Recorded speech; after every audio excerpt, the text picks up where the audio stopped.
You think a king's death is all about greatness, heroism, and eternal glory? Forget it. The reality is much more mundane, grim, and disgusting. It's a slow, humiliating, and meaningless decay where neither gold, nor titles, nor prayers can save you. Faced with illness, a medieval monarch becomes just as miserable, helpless, and forgotten as the lowliest peasant. But before you get comfortable, make sure to like this video, subscribe to the channel, and let me know in the comments which city you're watching from and what time it is there. I'm really curious to see who has joined us. Now settle in and get ready. We're about to begin. You open your eyes to a world of stone and shadow. It is neither day nor night, for time in this room seems to have abandoned its old rules, choosing instead to settle into a perpetual haze of uncertainty. You are not alone, though you might wish you were. The heavy, damp air is thick with the anxious breathing of those around you. Draped tapestries, woven with golden lions and faded saints, fail to keep out the draft that slithers across the floor, chilling your feet beneath the coarse linen sheet. Your bed, grand only in the sense that it belongs to a king, is little more than a creaking wooden frame with a thin mattress that does little to soften the feeling of mortality pressing down upon you. Every joint in your body aches, as if in protest to another morning survived. The sour taste of last night's sleep still lingers on your tongue, and you wonder, not for the first time, if this day will be your last, or simply the most recent in a series of increasingly unbearable days. You try to recall how you ended up here, how a king becomes prisoner of his own body, laid low not by sword or betrayal, but by some creeping, unnamed illness that has been gnawing at you for weeks. You remember vague whispers among your courtiers, muttered prayers from your wife, and the faces of your sons, each bearing that polite, forced concern that does little to mask their calculations of inheritance. You are Charles the Bald, King of West Francia, Emperor by the grace of God and the will of far too many relatives. But none of those titles mean much to the fever that festers in your bones. A servant, young and wide-eyed, slips into the chamber with a pewter cup filled with water. She bows her head, eyes fixed on the floor, her presence apologetic, as if simply being near you might be considered treasonous by the fever gods. You accept the cup, feeling the tremor in your own hands as you lift it to your lips. The water is tepid, tinged with the taste of old metal and fear. You drink anyway. You have little choice. Your mouth is dry, your tongue thick. Even the simple act of swallowing seems a greater labor than ruling half of Europe. Somewhere in the shadows, a physician clears his throat. He stands at a respectful distance, clutching a leather satchel filled with what you know to be equally ineffective remedies. Bundles of dried herbs, a rusty lancet for bloodletting, perhaps a reliquary or two, in case the saints feel like intervening today. He catches your eye and offers a smile that is more grimace than reassurance. His hands are clean, which is unusual for a man of his profession. You find yourself wondering if he has washed them because he intends to touch you, or because he fears what he might catch from the dying king.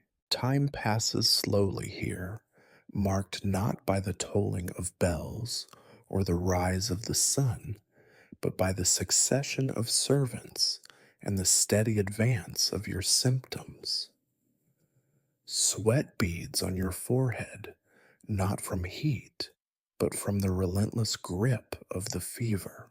Your skin, once proud and battle scarred, is now pale and clammy, a canvas for the final work of some invisible, remorseless artist.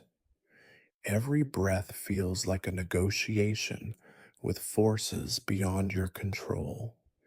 Each heartbeat is a drum roll for death. You listen to the muffled conversations in the hallway, whispers of advisors, the clinking of armor, the shuffling of feet as your court tiptoes around your illness. Outside your window, somewhere far below, life in the castle continues. Horses are fed, bread is baked, someone shouts about a missing chicken. All of these are distant, trivial things, and you resent them for their normalcy. How dare the world keep spinning when your own has come so perilously close to stopping? You try to remember the days when you were strong, when men bowed as you entered a room not out of fear for your life, but for your power. Now, they bow because they do not wish to look you in the eye, do not want to see the reflection of their own mortality staring back at them. You wonder if your father felt this way, or your grandfather, both great men, reduced in the end to helplessness and pain. You would ask them if you believed in ghosts, but you are a practical man, even in the face of death. You believe in the taste of bad water and the creaking of old beds, in the certainty that today will be either the end or just another step toward it. And so you lie back and close your eyes again, listening to the faint echoes of a world that will soon, inevitably, continue without you. The chamber is stuffy, and the air is thick with expectation. You are Charles the Bald, and this is how it begins. Not with a bang, nor with a whimper, but with the tedious, methodical unraveling of the body that once held a kingdom together. You notice them long before they speak, those men in dusty, fur-trimmed robes, faces drawn tight with the knowledge that being a royal physician is always a dangerous occupation. There is no glory in curing a king, for such things are attributed to God. But there is infinite blame if he dies, which, in the cold clarity of your present situation, seems increasingly likely. The first to approach is Master Ricarius, a man whose beard is as carefully combed as his reputation. He carries a brass bowl and a bundle of dried leaves, the latter of which he sniffs with all the theatrical gravitas of a man paid handsomely to be certain of uncertain things. Behind him, two younger apprentices clutch bags of alarming size and dubious utility, eyes darting from your sallow face to the window, as if wondering whether to flee or to faint. Your Majesty, Ricarius begins, and you hear the hesitation, the note of uncertainty that all the Latin in the world cannot disguise. He asks after your pains, your sleep, your appetite, your bowels, your prayers. You answer with the blunt honesty of a dying man. What use is dignity when you have lost control over your own stomach? As you speak, another physician, this one from Italy, His accent thick and his beard thicker, insists on feeling your pulse, his fingers clammy and slow. He debates with Ricarius about the color of your tongue and whether it is more indicative of an imbalance of black bile or yellow. They argue in increasingly frantic Latin, gesturing at your body like two cooks squabbling over a roast already half burned.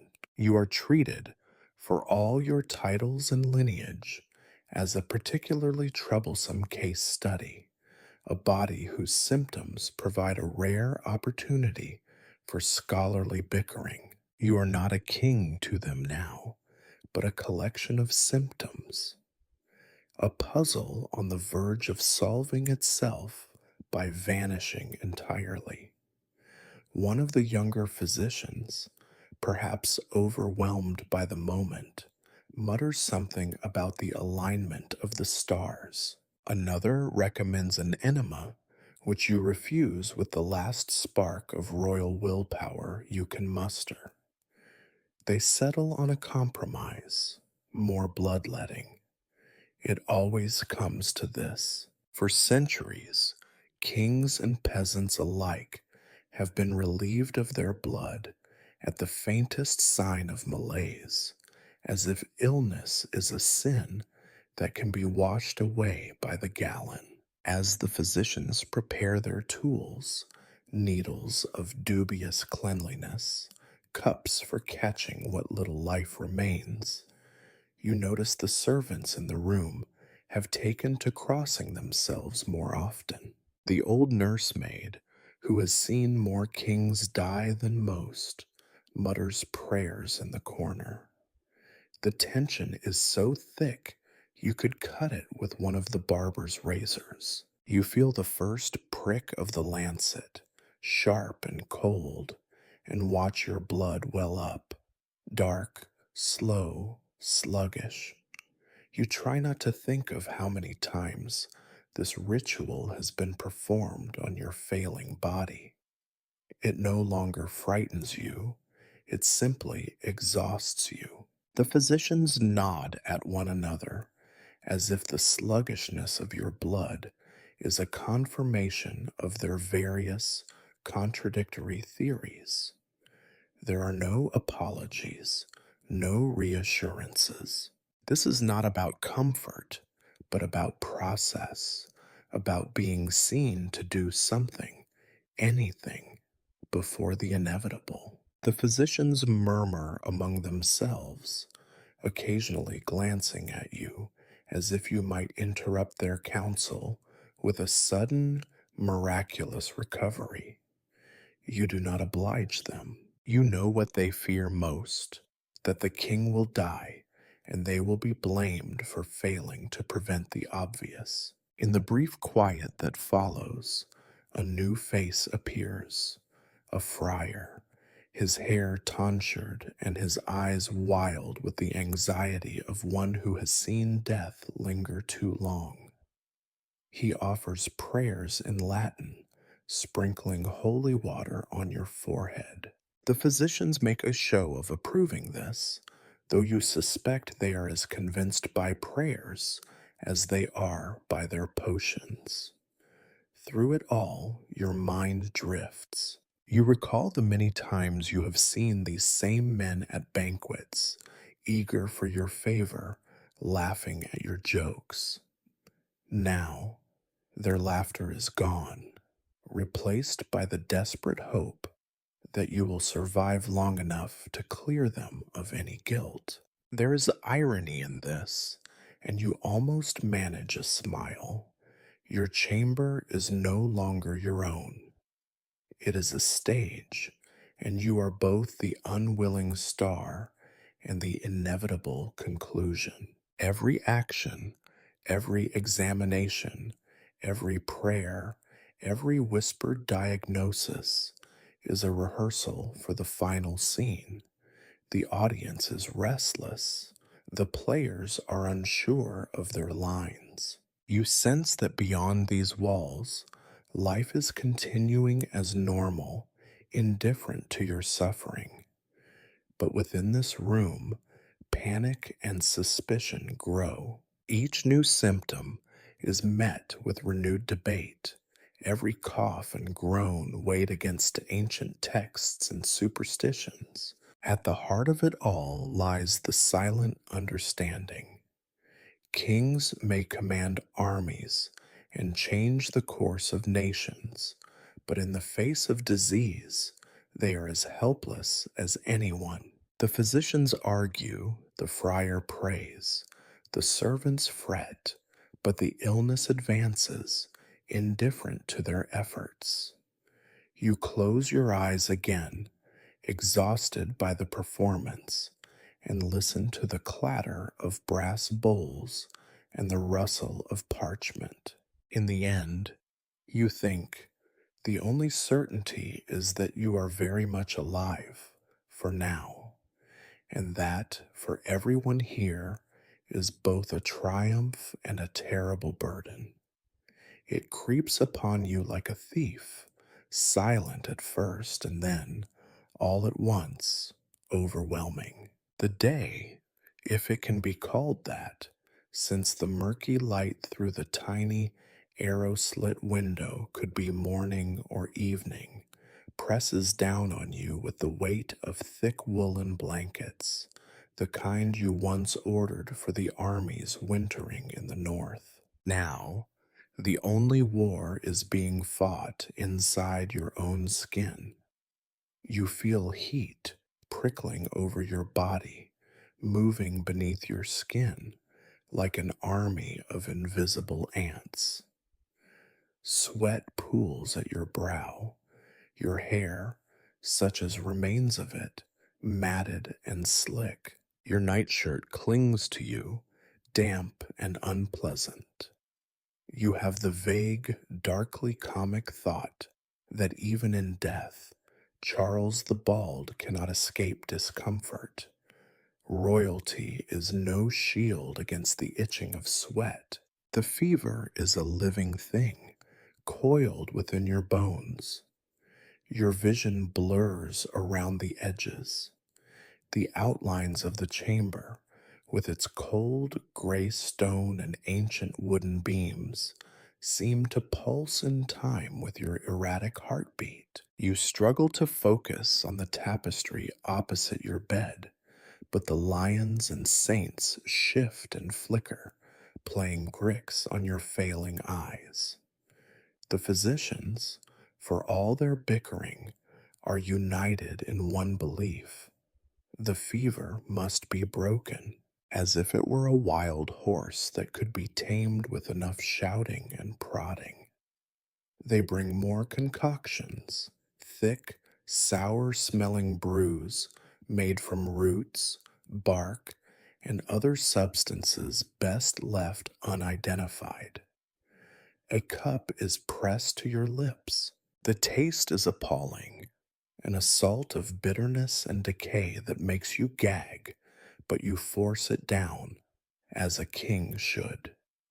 Later, you regret this act of royal fortitude when your stomach rebels with cramps and retching. Someone brings in fans, clumsy affairs of woven reeds, waved listlessly by the younger servants who try and fail to avoid your gaze. The movement of air is minimal, barely enough to disturb the humid miasma clinging to every surface. You close your eyes, willing yourself to remember a time when a cool breeze from the Seine could ease your mind. Those memories drift farther away each day.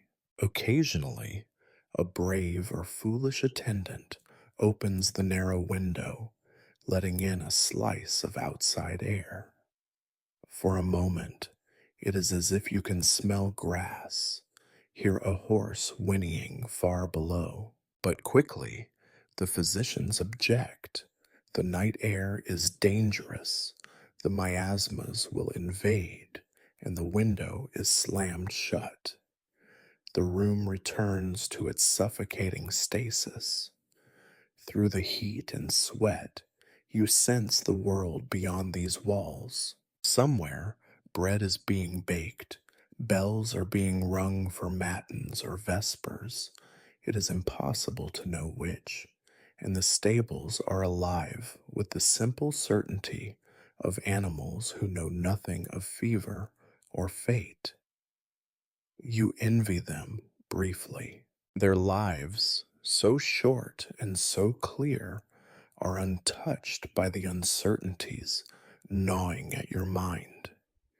You drift in and out of sleep, your dreams merging with the real and the unreal. In one moment, you are on horseback, leading your army through the Pyrenees, the cold wind stinging your cheeks. In the next, you are back in this stifling chamber, struggling to breathe, surrounded by anxious faces. Reality and memory chase each other around the bed like two children playing at the edge of a cliff. Each time you wake, you are weaker. Each time, the fever is stronger. You hear the whispers, His Majesty is not long for this world. They speak as if you are not there, as if death renders you invisible before it claims you entirely. You want to shout, to remind them you are still their king, but your tongue is thick and uncooperative. The words form only in your head, echoing hollowly in the feverish silence.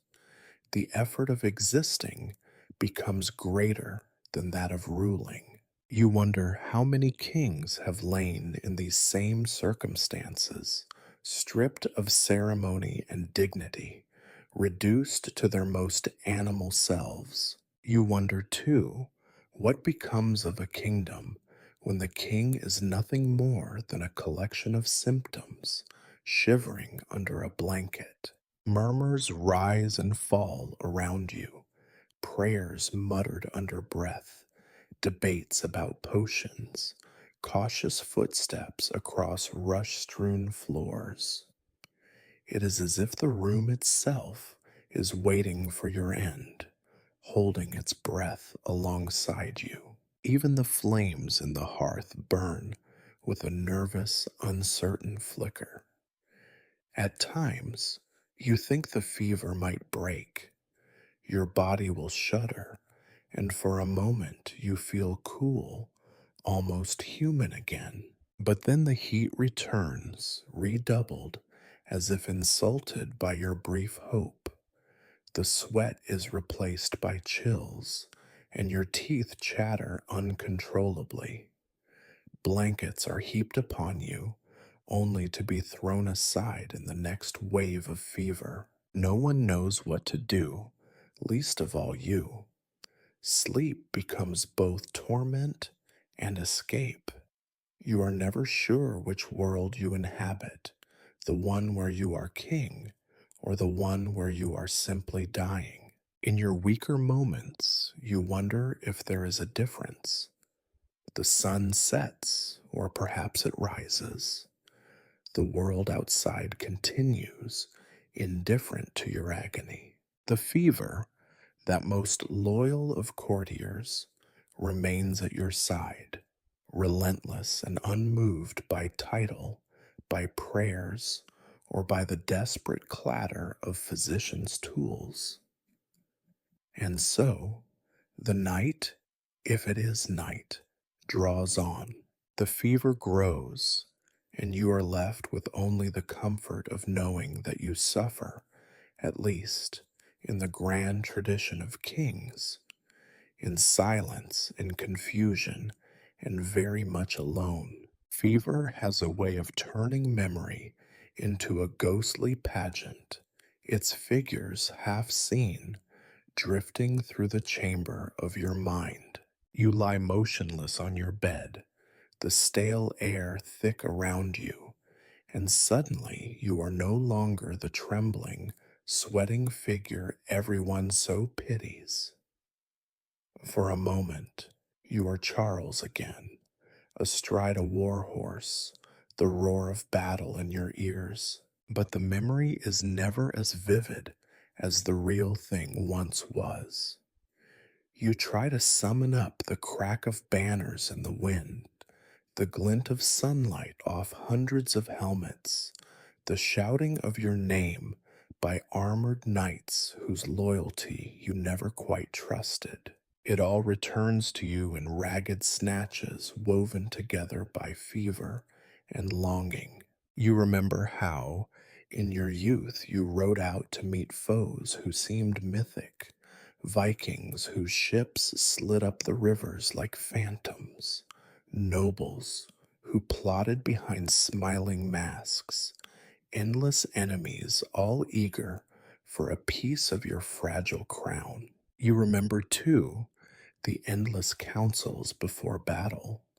Those meetings stretched for hours, everyone arguing over whether to defend the ford or burn the bridge, whether to wait for reinforcements or charge at dawn. You picture yourself sitting at the head of the war tent, trying to look wise, your uncle's ring heavy on your finger, your father's advice echoing in your skull. No one ever tells you how exhausting it is to be king. No one warns you that every victory is only the prelude to another problem. Even the battles themselves come back to you as strange, confused mosaics. One minute you are leading a cavalry charge, the next you are stumbling through mud, your sword arm burning, the sky as gray as lead.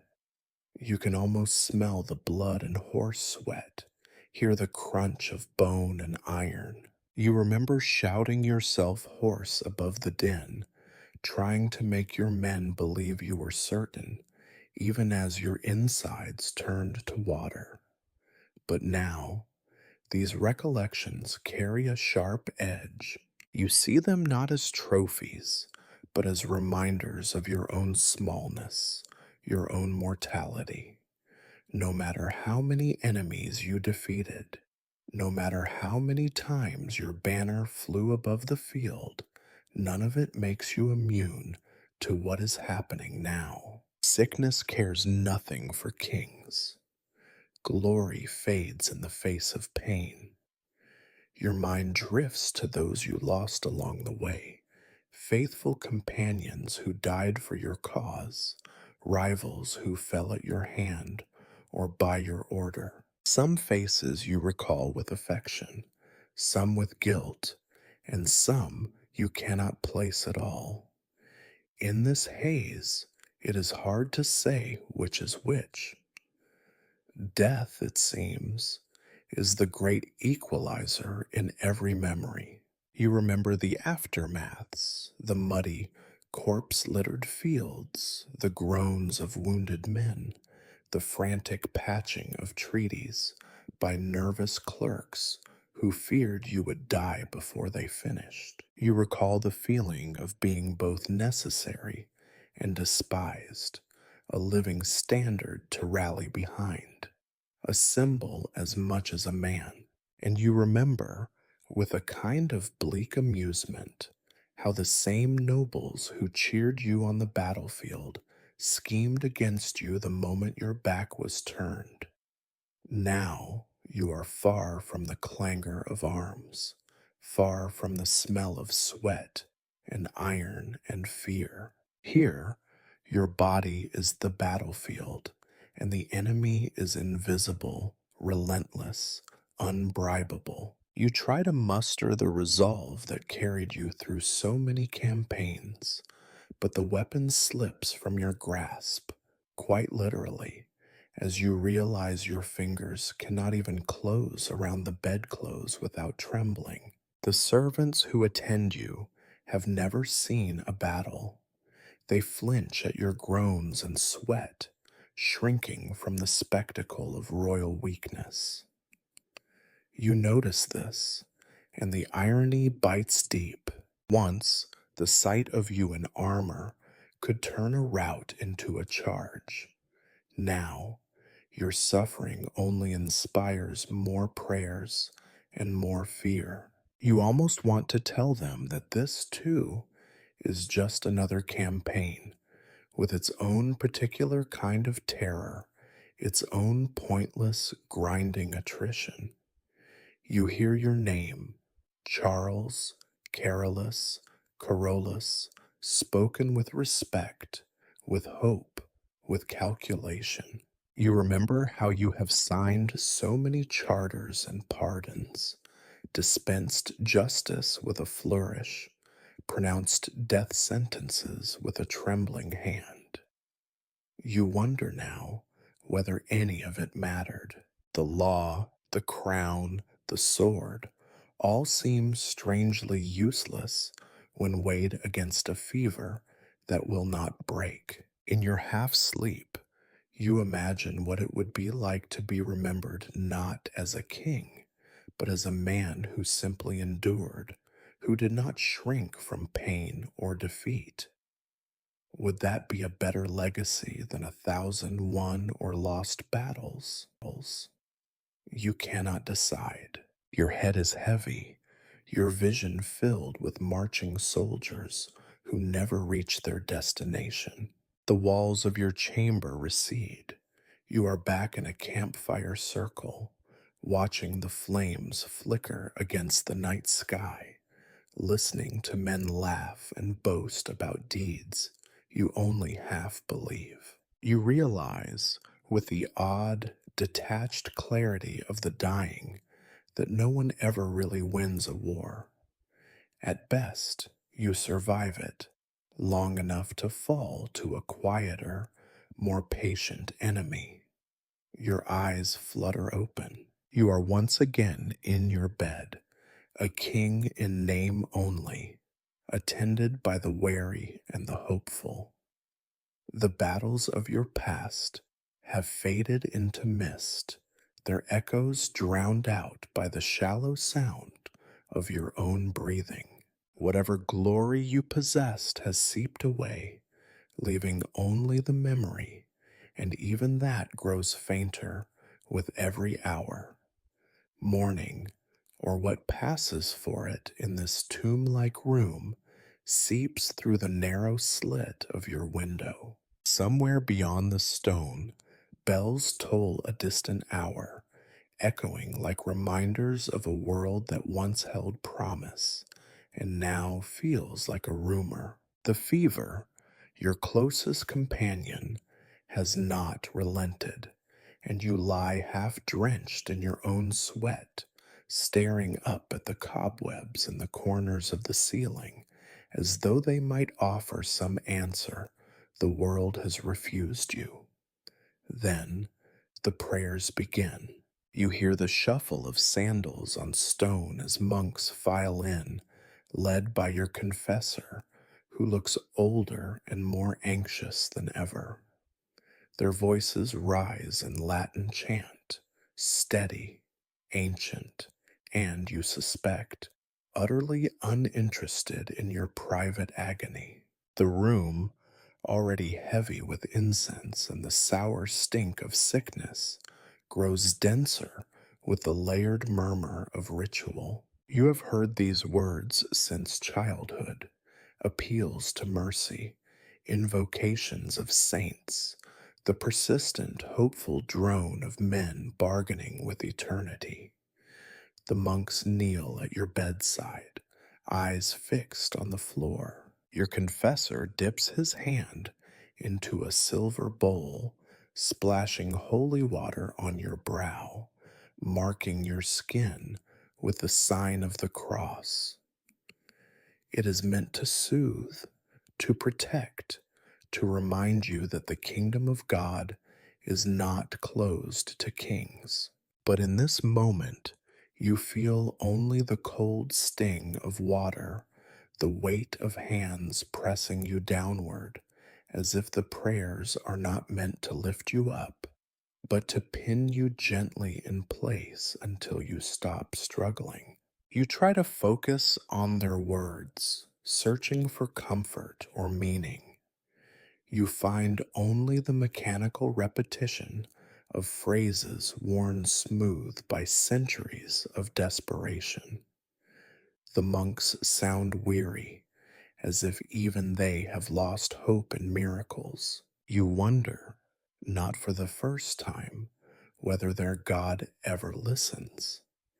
It is a dangerous thought, and you flinch inwardly, as though the fever might punish you for such impudence. From the corner of your eye, you see servants pressing themselves flat against the walls, as if hoping to become invisible to avoid the fate they witness unfolding on your bed. For them, these prayers are as much protection against the creeping, invisible terror of disease as they are an act of faith. If the king can die, what hope is there for those with no title, no lineage, no armor against the whims of fate? Your mind, already muddled by fever, starts to wander. You remember the first time you saw a man die in prayer, a childhood tutor racked with agony from a wound gone bad, eyes fixed on the crucifix even as his voice failed him. The prayers then, as now, were met with silence. The only answer was the rattle in his chest and the stench of death settling into his blankets. As the chanting rises and falls, you try to summon belief, genuine, urgent belief, in the idea that some invisible hand might yet intervene, that some saint will take pity on a king who has knelt before so many altars. But belief is hard work for the dying, and you find yourself thinking instead of the things you have not done, the words you have not spoken, the forgiveness you have withheld out of pride or forgetfulness. The litany of regret grows longer with each labored breath. Your confessor leans in, his face creased with concern and exhaustion, and whispers the old formula: "Confess, my lord, confess." You oblige, reciting sins from memory, mixing real remorse with the half-hearted mumblings you have offered 100 times before. He nods, as if ticking boxes on some celestial ledger, and you wonder whether he truly believes any of it matters. The fear in his eyes suggests he does, or perhaps he is simply terrified of what comes next, for kings and priests alike. The prayers reach their crescendo and then falter, running out of steam. No voice answers from above. The room is silent except for your ragged breathing, the drip of condensation down the walls, and the shifting of restless feet. You feel abandoned, left in a no man's land between heaven and earth, a soul in limbo. Perhaps you think, this is the true nature of death, not fire and angels, but silence, a waiting room with no door. As the monks file out, leaving a trail of incense behind, your confessor remains, sitting at your side, clutching his rosary with white-knuckled fingers. You wish you could ask him what he thinks, really, when the king's confessions are finished and the prayers have gone unanswered, but there is nothing left to say. He bows his head, muttering softly, and you close your eyes, letting the silence swallow you whole. Outside, the world keeps moving. A cart rattles over cobblestones. Somewhere, a dog barks. Life, it turns out, has no need for prayers. It endures with or without them. As you drift between waking and sleep, you realize that God, if he is there at all, remains as silent and as distant as the cold blue sky beyond your tiny, shuttered window. In the end, the only answer you receive is the slow, steady march of your own decline, a silence so vast and so final that even the monks' voices cannot fill it.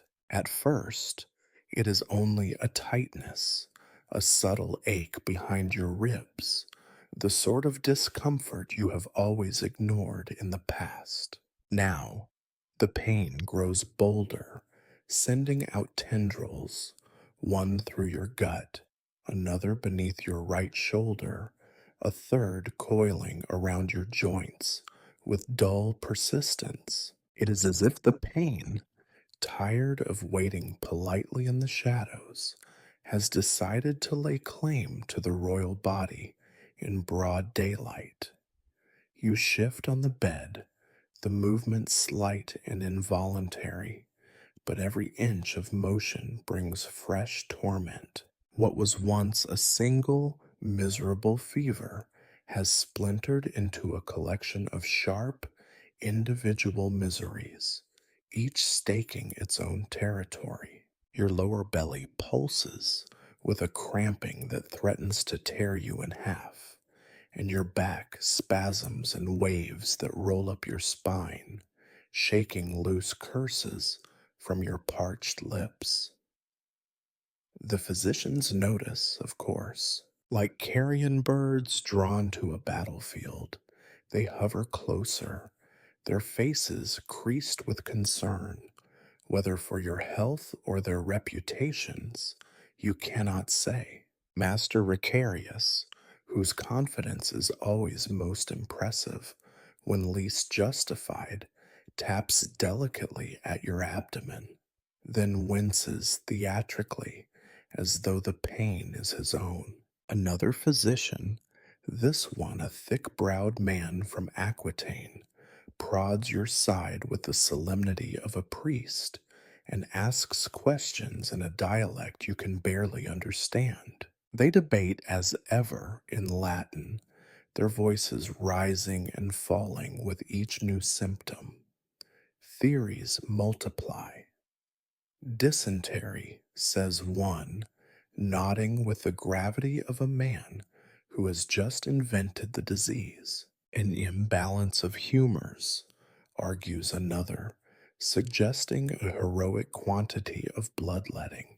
A third, younger man who looks as though he might faint at the sight of your sweat-soaked nightshirt, wonders aloud if perhaps you are bewitched, poisoned by an envious noble or a careless cook. You wish for a simple answer, a clean wound, a visible foe, something you could fight. Instead, your illness is as mysterious as it is relentless, an enemy that mocks every effort to understand it. The pain is constant, and the physician's remedies are as various as they are ineffective. Today's treatments begin with another bitter draught, something steeped for hours in the kitchens, brought to you in a cup so foul smelling that you almost pity the servant forced to carry it. You drink because refusing is more exhausting than compliance, and because there is always the faint hope, buried beneath layers of skepticism, that perhaps this will be the one that helps. It is not.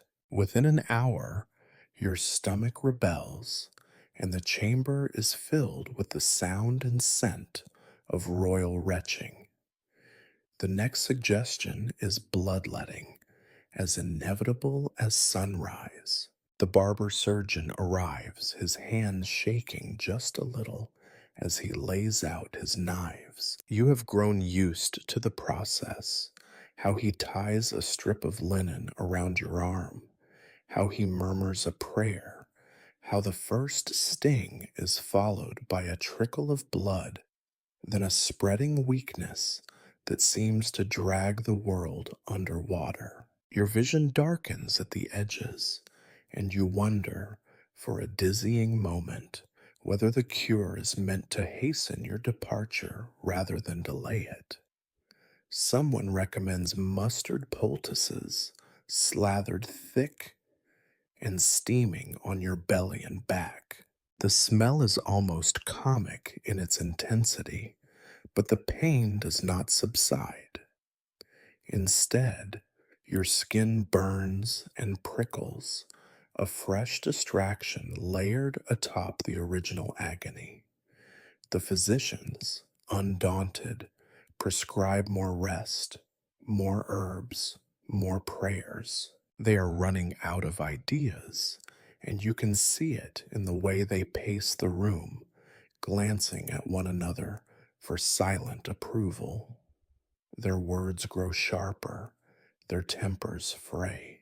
Your chamber, once a seat of authority, has become a stage for their quarrels, your body the unfortunate battleground. At the edge of the bed, your confessor hovers, clutching his rosary and whispering for mercy. The servants do their best to remain invisible, cleaning and clearing with downcast eyes. Outside, the world still turns. The stable hands shout. The bells ring for mass. A dog barks at shadows. But inside, the only certainty is pain. It is strange, you think, how pain can shrink the world. Once, your domain stretched from the fields of Aquitaine to the cold rivers of Lotharingia. Now, the sum of your kingdom is measured in inches. The curve of your spine, the ache behind your eyes, the cold sweat that beads on your upper lip. The physicians retreat eventually, each clutching his own explanation, each promising to consult another text, to try another remedy, to return with better news. You do not believe them. Their confidence is a brittle thing, easily cracked by the sight of a suffering king. They do not look you in the eye as they leave, perhaps fearing that your pain is contagious, or perhaps simply unable to face their own helplessness. Left alone, you surrender to the misery. The pain ebbs and flows, sometimes leaving you breathless, sometimes merely gnawing at the edges of your consciousness. There are moments, brief, flickering, and cruel, when you almost forget it, when the fever rises high enough to drown out all other sensation. But those moments are rare, and the pain always returns, more familiar with each passing hour. This, you realize, is the true tyranny of illness, not the dramatic, sudden agony, but the steady erosion of hope, the slow, grinding certainty that no one, king or peasant, can escape suffering when the body turns traitor. You close your eyes, counting heartbeats, and wait for the next wave. The smells reach you first. Once, the scent of roasting meat or fresh baked bread might have woken you from the deepest sleep, even drawn a rare smile from your weathered face. But now, as another meal is prepared somewhere beyond your chamber, the aromas drift in, sour and heavy, mingling with the staleness of sweat and sickness until your stomach tightens in revolt. You hear a gentle knock, followed by the soft scrape of a wooden tray across the stones. A servant, cautious as if approaching a wild animal, steps closer and sets a bowl beside your bed. Today's offering is a thin stew, swimming with the ghosts of vegetables and a solitary shred of beef that seems to float more out of obligation than nourishment. A crust of bread, dry and pale, sits beside it, a meager barricade against hunger, though hunger no longer visits you.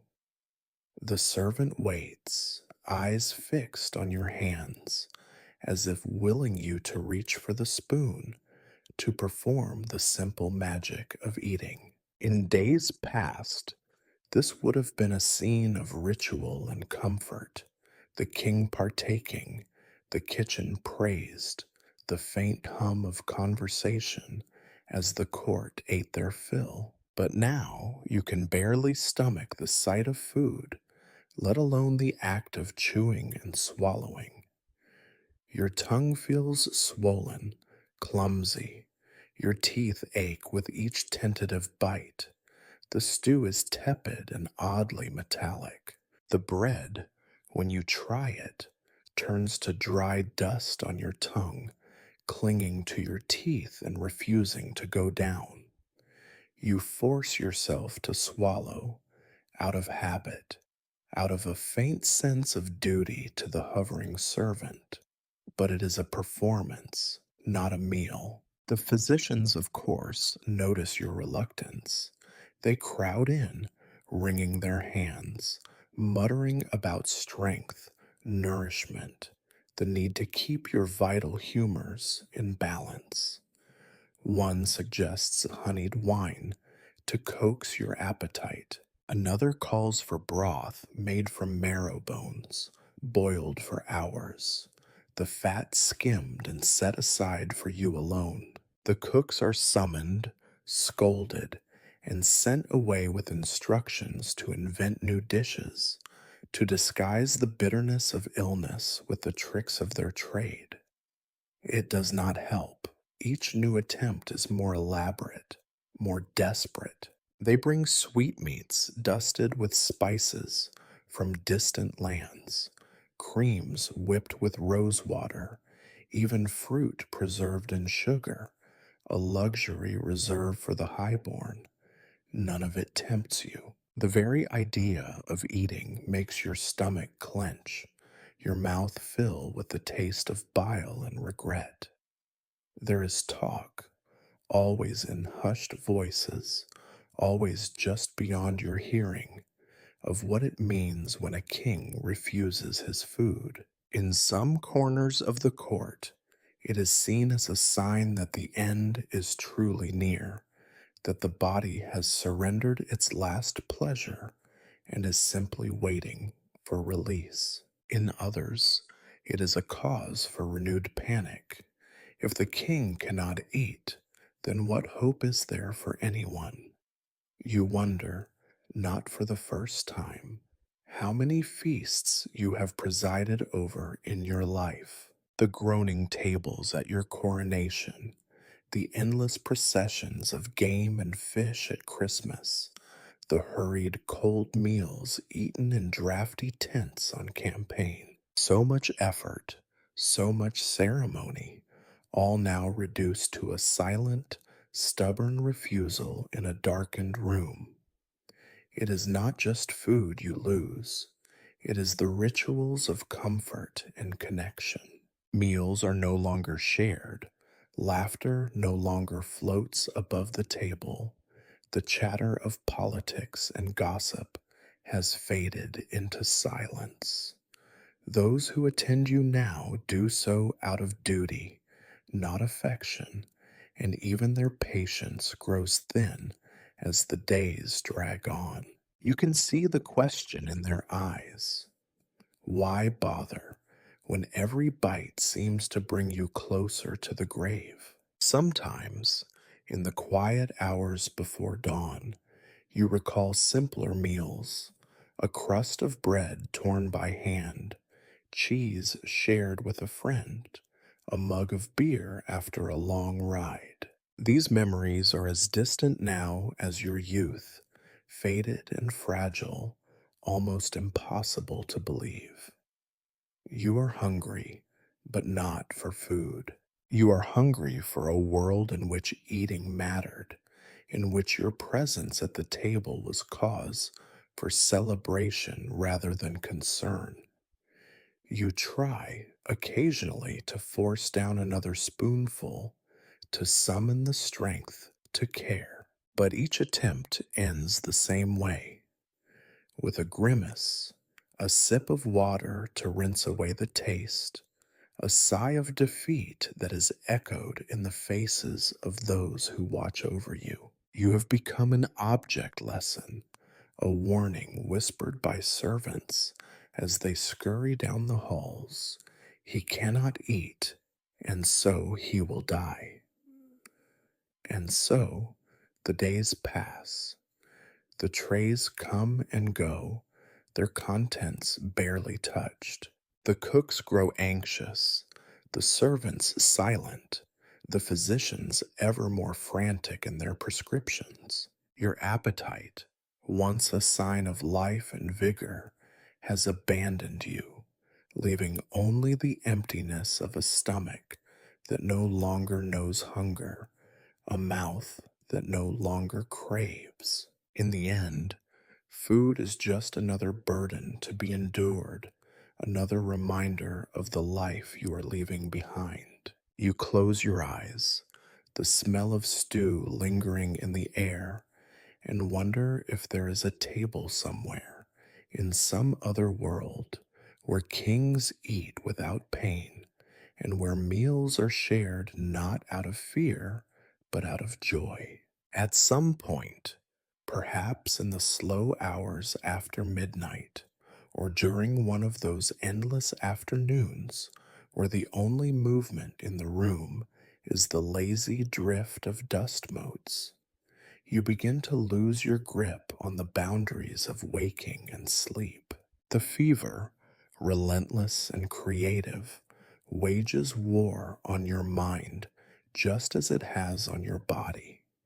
It blurs the edges of reality, peels back the world you knew, and replaces it with a phantasmagoria that you are powerless to resist. You are never quite sure when you are awake.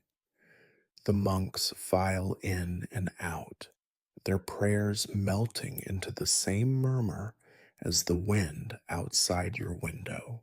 The physicians circle your bed, debating and prescribing and tutting, their faces flickering like candle flames, sometimes familiar, sometimes the faces of men long dead or never known.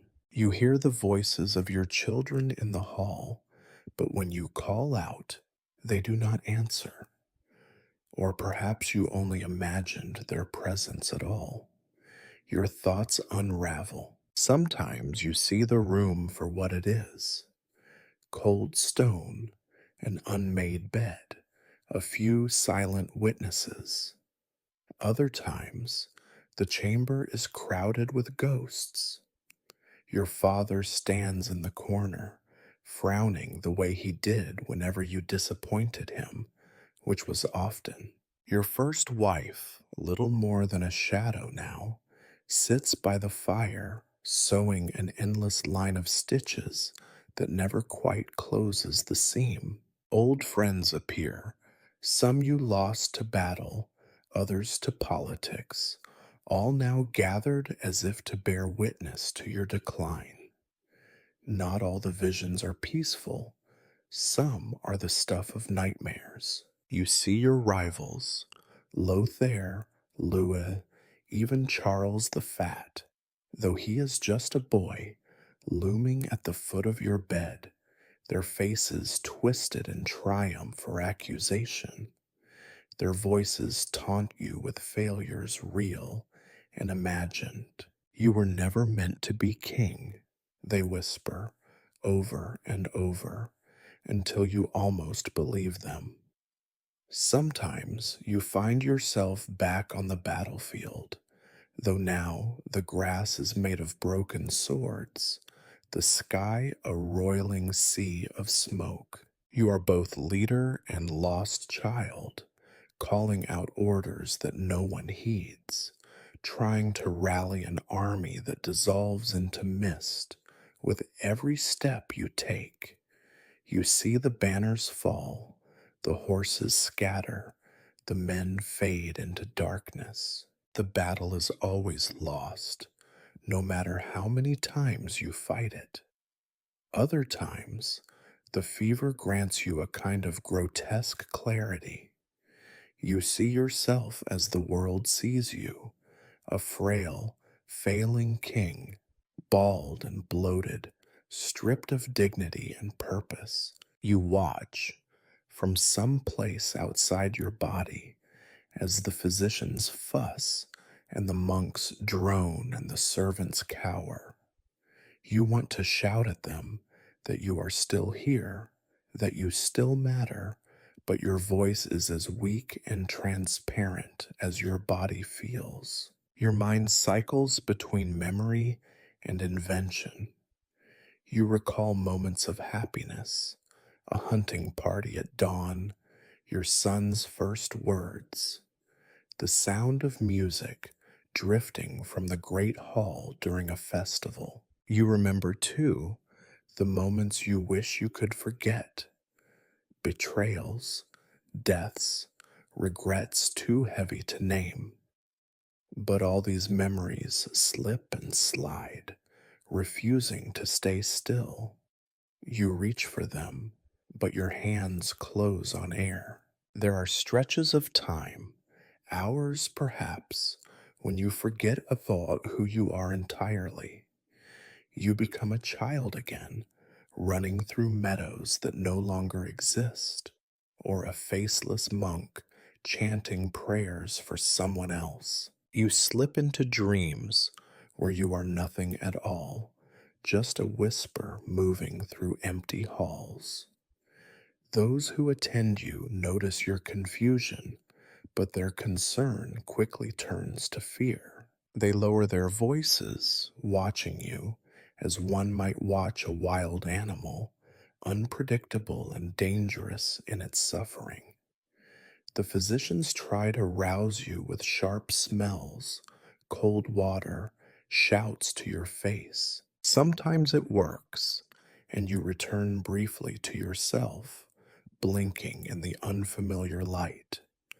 Sometimes it does not, and the world recedes until you are certain you will never find your way back. In the rare, lucid moments, you are haunted by the knowledge that your mind is slipping away.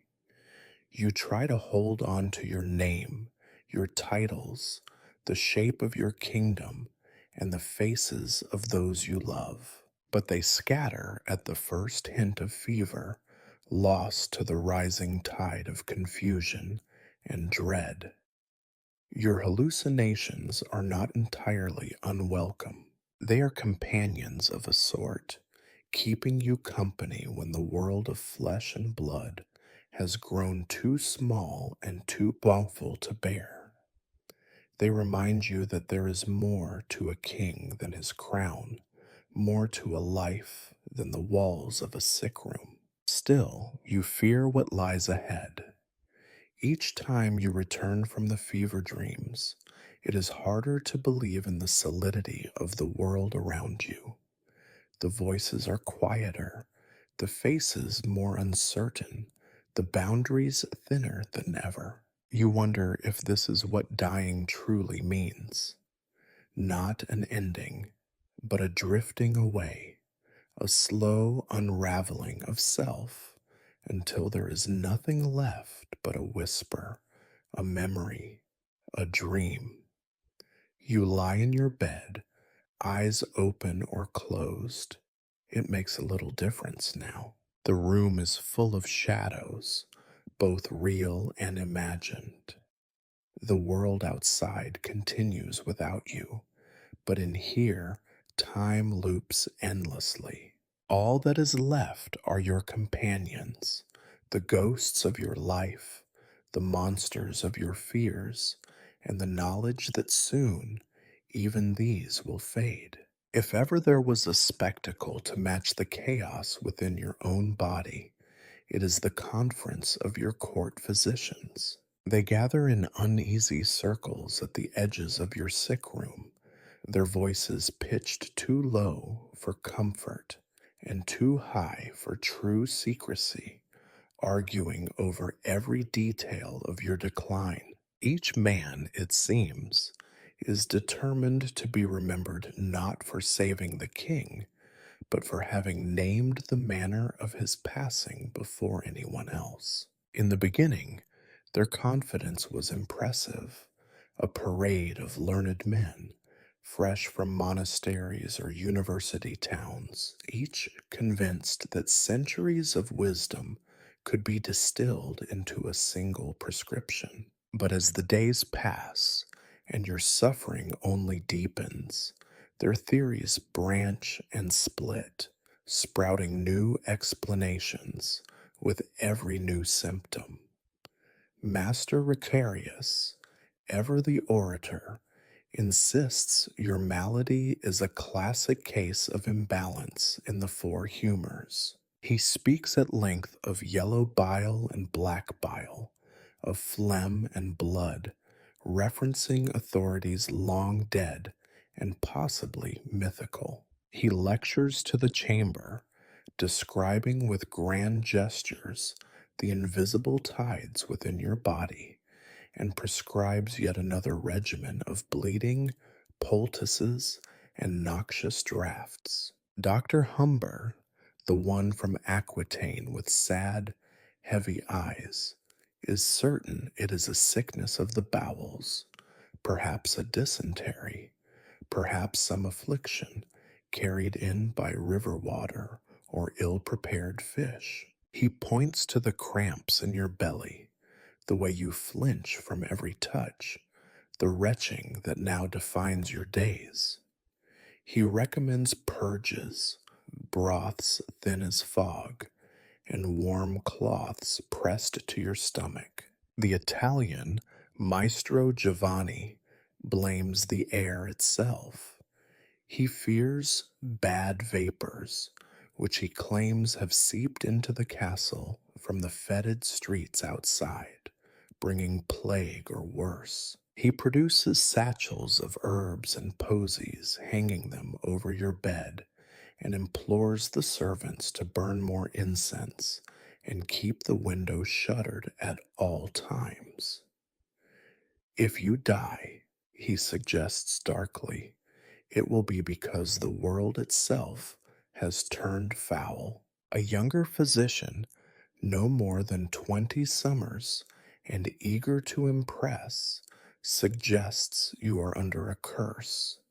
Perhaps an enemy at court has purchased a hex from some traveling crone.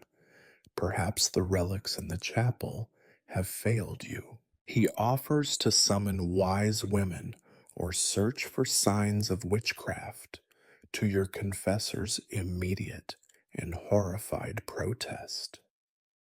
Meanwhile, a gaunt, taciturn barber surgeon, called only Bernard, offers no theories at all. He simply waits, razors sharp, eager to bleed you again, should any of the others nod in his direction.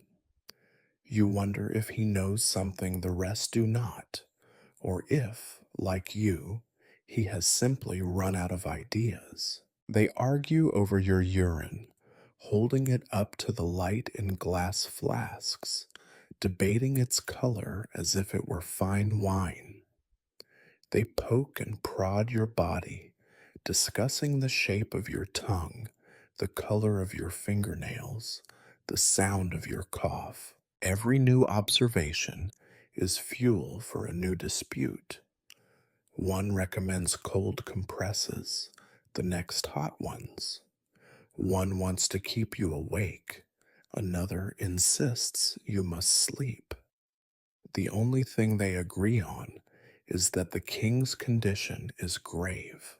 Through all this, you lie half listening, half dreaming, the words swirling above you like storm clouds. Sometimes you try to follow their logic, to discern if there is any hope in their contradictions, but mostly you find the debates exhausting, a theater of futility performed in your honor. Their voices blend into a single, unbroken drone, part of the endless background noise of dying. On rare occasions, they ask you questions, searching your face for answers you do not possess. Does it hurt here, Your Majesty? Are you able to move your legs? Have you dreamed of anything unusual? Your replies are vague, clouded by fever and fatigue. You do not have the energy to clarify that yes, everything hurts. Yes, your limbs are heavy and useless. And yes, your dreams are all strange now. Sometimes your physicians send for relics, bones of saints, shreds of holy garments, vials of water said to heal the sick. The relics are paraded past your bed, prayers muttered in Latin, the objects pressed to your forehead or chest. It is a ritual as old as the kingdom itself, and no more effective than the bleeding or the broths. On the worst days, the arguments grow heated, accusations fly, reputations are threatened, and for a brief moment the chamber feels more like a courtroom than a sick room. Your confessor intervenes, demanding calm, reminding them that the king is present, even if you seem more ghost than man. They bow their heads, mutter apologies, and resume their squabbling at a lower pitch. In private, you suspect, some of them have already written you off as lost. You see it in the way they whisper to one another at the door, in the reluctance with which they meet your gaze. Their hands are gentle now, more out of pity than purpose. Each day brings a new treatment. Each treatment fails, and so the cycle repeats. No explanation satisfies. No cure works. The consensus, when it emerges at all, is only this: you are dying, and there is nothing to be done but to document the process, to observe and learn and argue, so that when the next king falls ill, they might quarrel more efficiently. You are left to ponder the absurdity of it all. For years, you commanded armies, negotiated treaties, weighed the fates of nobles and peasants alike. Now, your fate is the subject of endless debate, your body a classroom for mendicants who can neither save you nor admit defeat. In this way, your illness becomes history's lesson, grim, repetitive, and thoroughly inconclusive. The only certainty is that, whatever the cause, death is closing in. The physicians file out, still arguing, their words fading down the corridor. You close your eyes, uncertain whether to laugh or weep, and wait for whatever comes next. You notice a change in the air, something more subtle than the smell of medicines or the scrape of wooden bowls. It is a tension, a new gravity that pulls at every movement and glance. Those closest to you, the people who once filled your days with laughter, argument, and expectation, now gather by your bed with a hesitation that is both respectful and sorrowful. They speak in softer voices. They linger in the doorway. Some reach for your hand, then seem to think better of it, as if afraid of catching your illness, or perhaps something worse, your fate. Your wife enters first, her face drawn and tired, her eyes rimmed red from sleepless nights and private grief. She sits beside you, her hands folded in her lap. There are so many things you want to say, words of comfort, or apology, or gratitude. but they catch in your throat, lost beneath the fever and the knowledge that no words will undo what is coming. She leans closer, brushing a damp lock of hair from your brow, and whispers prayers you can barely hear. You squeeze her hand, surprised by the weakness of your own grip. After her come your children, those who are able and willing to be seen at your bedside. They arrive in ones and twos, reluctant soldiers summoned to a battle they cannot win. Some avoid your gaze, looking at their feet or at the far wall. Others smile bravely, telling you stories of the world outside your chamber, small scandals at court, the progress of the autumn harvest, the way the hounds have grown restless in your absence. It is an old game, this attempt to distract the king from the weight of his own mortality, and you appreciate it more than you can say. You do your best to offer advice, to dispense wisdom as a king and a father should. Be patient with one another, you murmur. Keep faith with the old allies. Do not trust every flattering tongue. Your words, when they come, feel heavy and inadequate, shaped more by regret than certainty. You catch the flicker of anxiety in their faces, the way they measure each sentence for hidden meaning or secret instruction.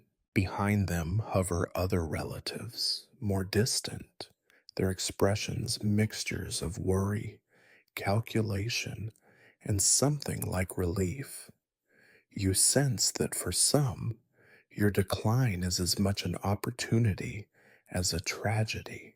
The inheritance of a kingdom is a bloody business, no matter how many prayers are said at the bedside.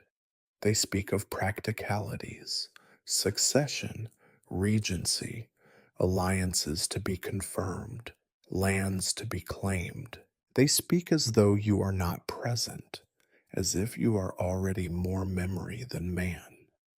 Your confessor approaches with parchment and ink, prepared for the solemn task of recording your last will. You nod, and he reads aloud the list of bequests and titles, the careful distribution of lands and privileges. Your signature, when you manage it, is little more than a trembling scrawl, a ghost of the bold script you once used to command armies and forge alliances. As the afternoon drags on, the room fills with the rustle of silk and the low hum of private conversation. People come and go, each with their own final words, their own anxieties to unburden. Some ask forgiveness for old slights, others offer forgiveness in return. A few simply weep, overcome by the spectacle of your suffering, the sight of a king reduced to a shadow. You are aware, even in your confusion, of the choreography of the court, the way servants watch for signs of change, the way advisors confer in corners, the way everyone seems to be waiting for a signal. It is as though the kingdom itself is holding its breath, poised between what was and what will be. You try to find a moment of clarity, a last chance to shape the future or comfort those you love. But your mind is slippery, your memories blurred by pain and exhaustion. The words that matter most, I love you, I am sorry, be strong, come out garbled, if at all. You hope, futilely, that your intentions are enough, that they will fill the gaps left by your failing body and mind. Late in the day, as the light fades from your window, your wife leans close once more. Rest, she whispers. We are here. You close your eyes, comforted and haunted by her promise. You feel the brush of lips on your forehead, the weight of hands folded in prayer, the collective hope of a family clinging to the final moments before everything changes. In the hallway outside, you hear the sound of arguments, voices rising and falling, the old quarrels already beginning, the future being negotiated before you are even gone. The world does not pause for grief. It moves inexorably forward, reshaping itself around the empty space you will leave behind. Your last words, such as they are, hang in the air, unfinished, uncertain, a mixture of prayer, plea, and farewell. You sense that you are slipping further away, not only from your family and your kingdom, but from the man you used to be. All that is left is to wait, surrounded by the people you love and those who only pretend to. As darkness settles over your chamber, you realize that the work of dying, like the work of ruling, is never truly finished. There is always one more thing left unsaid, one more hand to hold, one more promise to make. In the end, you are left with silence and the certainty that whatever happens next, it will happen without you. Night comes in slowly, as if the world outside your narrow window is reluctant to surrender to darkness. The pale twilight fades, replaced by the flickering glow of rushlights and the gentle orange pulse of the hearth. Your chamber, so crowded by day, feels emptier now. There are fewer voices, less bustle, but the silence is neither restful nor kind. It is a silence thick with apprehension, a heavy presence pressing down on the room as if night itself has become another layer of your illness. Sleep does not come easily. For you, the hours after sunset are the longest and loneliest. There is something about the dark, about the way shadows stretch and merge, about the uncertainty of what lies just beyond the edge of sight, that makes the world seem smaller and more hostile. Each night, you find yourself fearing that you will close your eyes and never open them again, or worse, that you will be forced to endure another dawn, weaker and more hollow than the last. Your attendants, still loyal despite their exhaustion, take turns sitting by your bed. They doze in uncomfortable chairs or pace quietly, their footsteps muffled by the rushes strewn across the stones. From time to time, you hear whispered prayers, the faint click of rosary beads, the soft murmur of worry as they confer in the hallway. They speak of your condition as if you cannot hear them, as if the king's decline is a kind of weather to be observed and endured, but never understood. Sometimes you wake to find your confessor sitting in the darkness, candlelight casting strange shadows on his face. He looks almost spectral, his eyes sunken, his lips moving silently in prayer. He asks if you wish to confess, again, just in case, but you wave him away. You have confessed everything you remember, and much you do not.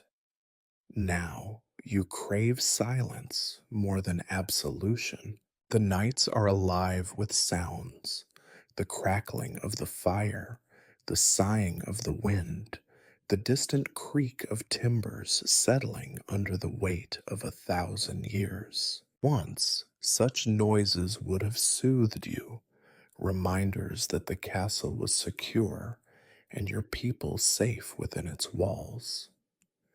Now, each groan of stone and wood feels like an omen, a whisper of decay that matches the slow collapse of your own body. You drift in and out of sleep, each interval marked by fitful dreams. Sometimes you dream of corridors that twist and lengthen, of doors that never quite open, of voices calling your name from rooms you cannot reach. Sometimes you see your father's face, stern and disappointed, or your children, young again and running through sunlit fields. These visions leave you feeling emptier than before, the memory of comfort sharper than any pain. In the darkest hours, fear takes hold.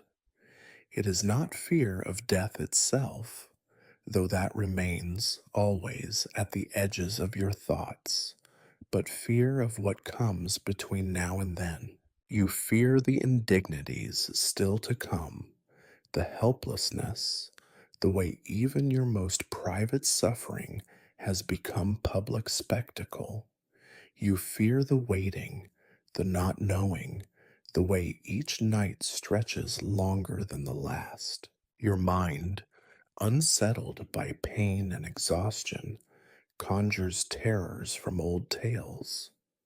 The restless dead, demons lurking at the window, shadows that move with purpose and malice. You are a king, raised to scoff at superstition, but in the small hours of the night, you find yourself bargaining with gods and ghosts alike, promising anything for a little peace. Occasionally, a servant will fall asleep and snore softly in the corner.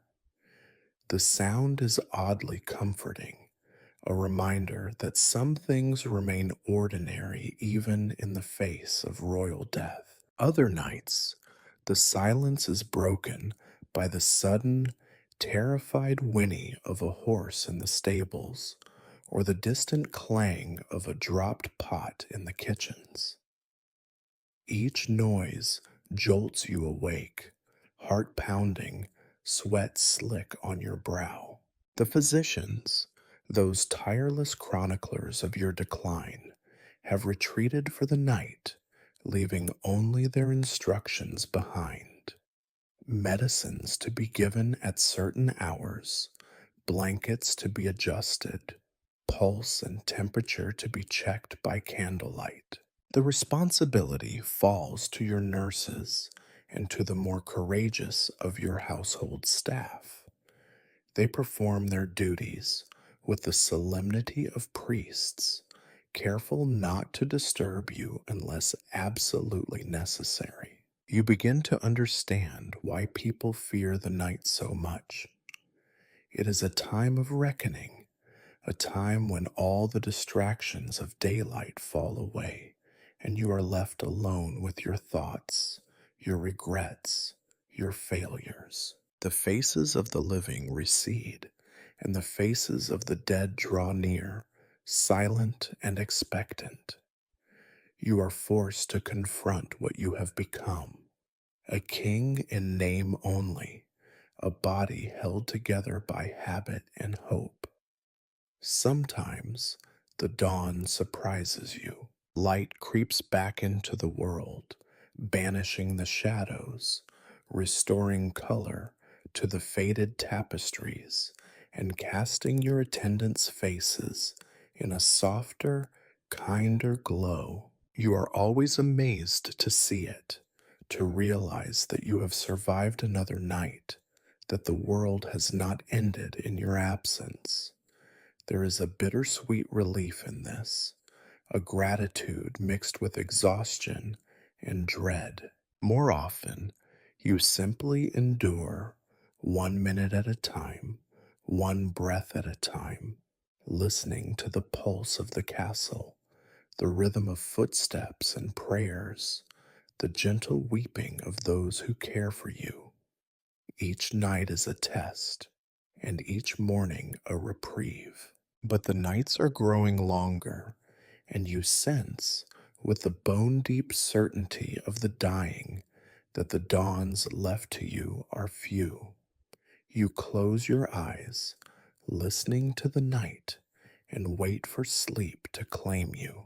When it finally comes, it is thin and unsatisfying, filled with restless dreams and the distant echo of bells.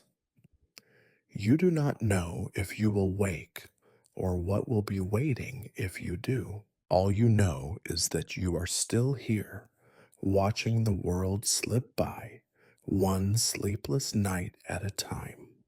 The simple act of drawing breath becomes a torment. There are moments now, strung together by the fine threads of fever and fatigue, when you are convinced your chest is shrinking, collapsing inwards, denying you the very air you once took for granted. At first, you try to hide it, a suppressed cough, a subtle wince, but nothing escapes the notice of your watchers.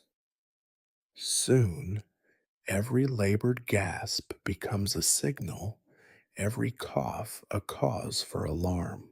It begins with a tightness, a constriction you imagine must be visible, as if an invisible hand is wrapped around your ribs.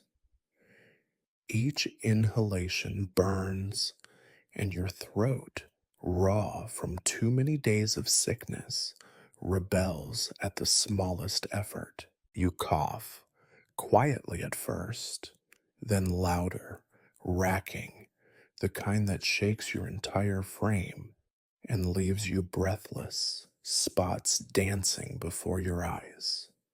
Your attendants leap to your side, offering water, propping you up with extra pillows. The water is warm and stale, doing little to soothe the fire in your throat, but you drink anyway, desperate for any relief. The physicians return in a flutter of alarmed robes, each eager to witness the newest development in your decline. They debate at your bedside, as always, whether your cough is a new illness or merely another symptom of the old, whether you are drowning in your own humors or the miasma has finally won. The sound of your coughing becomes as familiar in the chamber as the low chants of the monks or the prayers of your confessor. You cough until your sides ache, until your lips are bitten red, until you taste copper on your tongue. Sometimes the coughing brings up phlegm streaked with red, an ominous sign that none of your physicians can ignore. They try not to let you see their worry, but you notice how their eyes linger on the blood, how their whispers grow more urgent after each new bout. Nights are the worst. You doze off for a moment, drifting into an uneasy slumber, only to be jolted awake by another fit. Each one is a wave, crashing through your weakened body, leaving you more exhausted and more frightened. Sleep, when it comes, is a shallow, uncertain thing, interrupted by the relentless barking of your own lungs.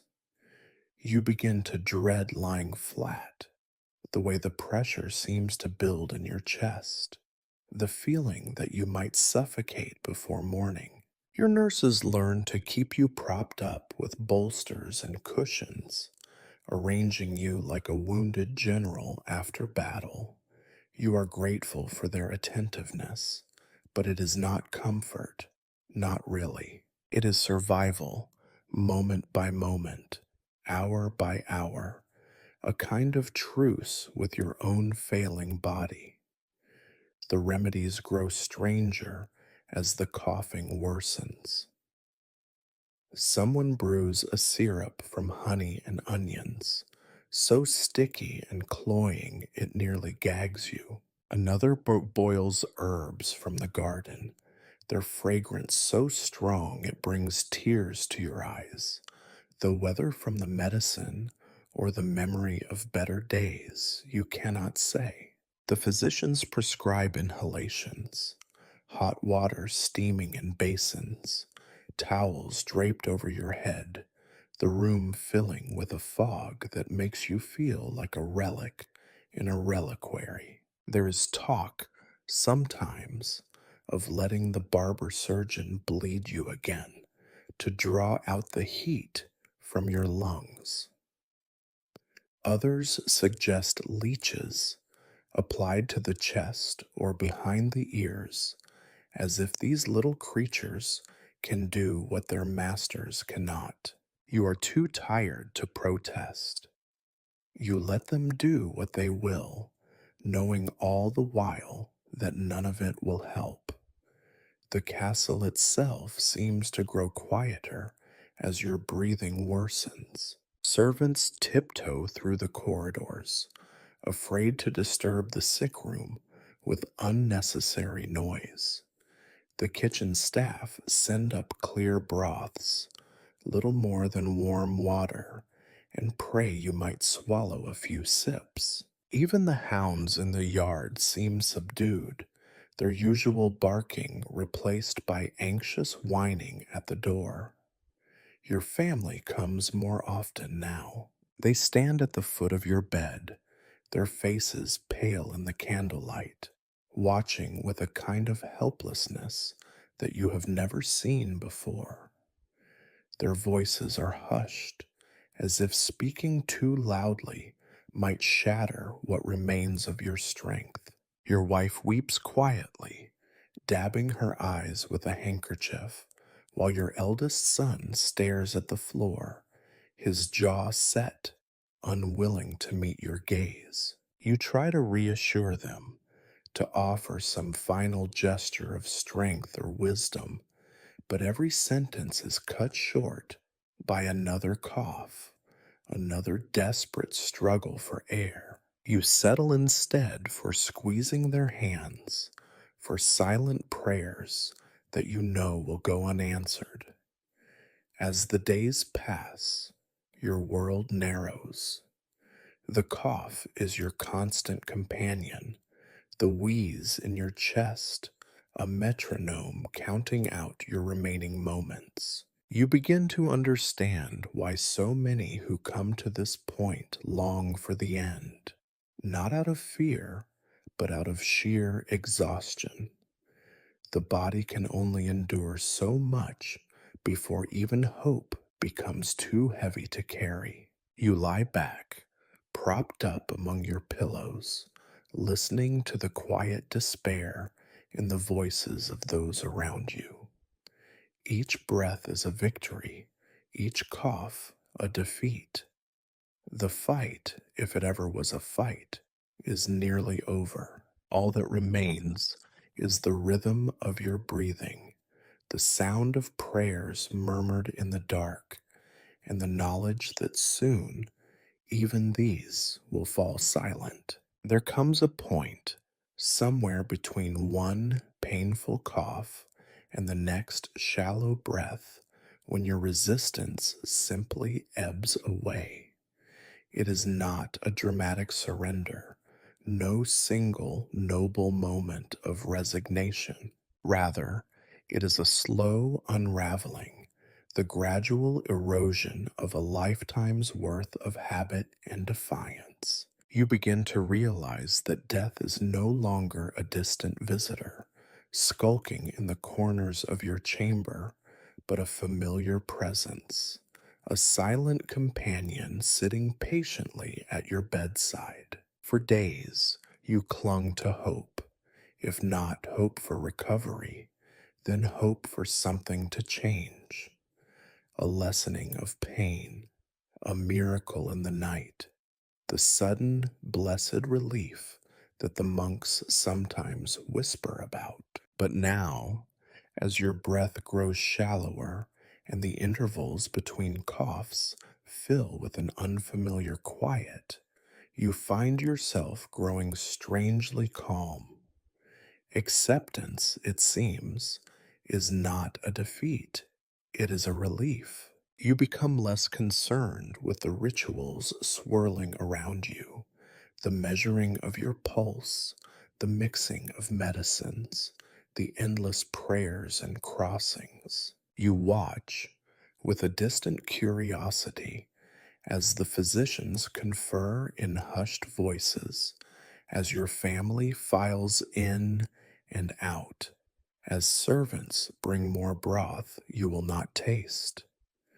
The drama of sickness recedes, leaving behind a sense of peace that surprises you. Your mind is tired, your body more so. You no longer flinch from the touch of cold hands or the muttering of frightened priests. You remember, with bittersweet clarity, the first time you saw death up close. You were a boy then, peering over the edge of your father's bed, too young to understand the finality of the moment, but old enough to sense its gravity. Your father's eyes, so fierce in life, were clouded but tranquil, his last words little more than a whisper. At the time, you could not imagine that you would one day occupy the same place, watched over by anxious kin and well meaning strangers. Now you understand. There is a freedom in letting go, a mercy in surrender. In the rare, lucid intervals between bouts of coughing, you find yourself reflecting on your life not as a king, but as a man. The victories and losses, the crowns and scepters, the oaths sworn and broken, none of them seem to matter quite as much as you thought they would. The kingdom persists, the world rolls on, indifferent to the comings and goings of even the greatest among men. You recall the faces of your children, the sound of your wife's laughter before worry dulled it, the scent of rain on the day of your coronation. These are the memories that linger, far more potent than the pomp of parades or the clangor of war. Your confessor comes often now, less to urge repentance than to offer comfort. He sits quietly, sometimes praying, sometimes simply holding your hand. You find that you have little left to confess. The old sins have faded, their sharpness dulled by pain and time. If you could ask forgiveness for anything, it would be for your stubbornness, for the pride that made you hard to love and harder still to please. You mumble these thoughts, half in prayer, half in apology, and your confessor nods with the patience of a man who has heard it all before. The court, sensing the change in you, becomes more subdued.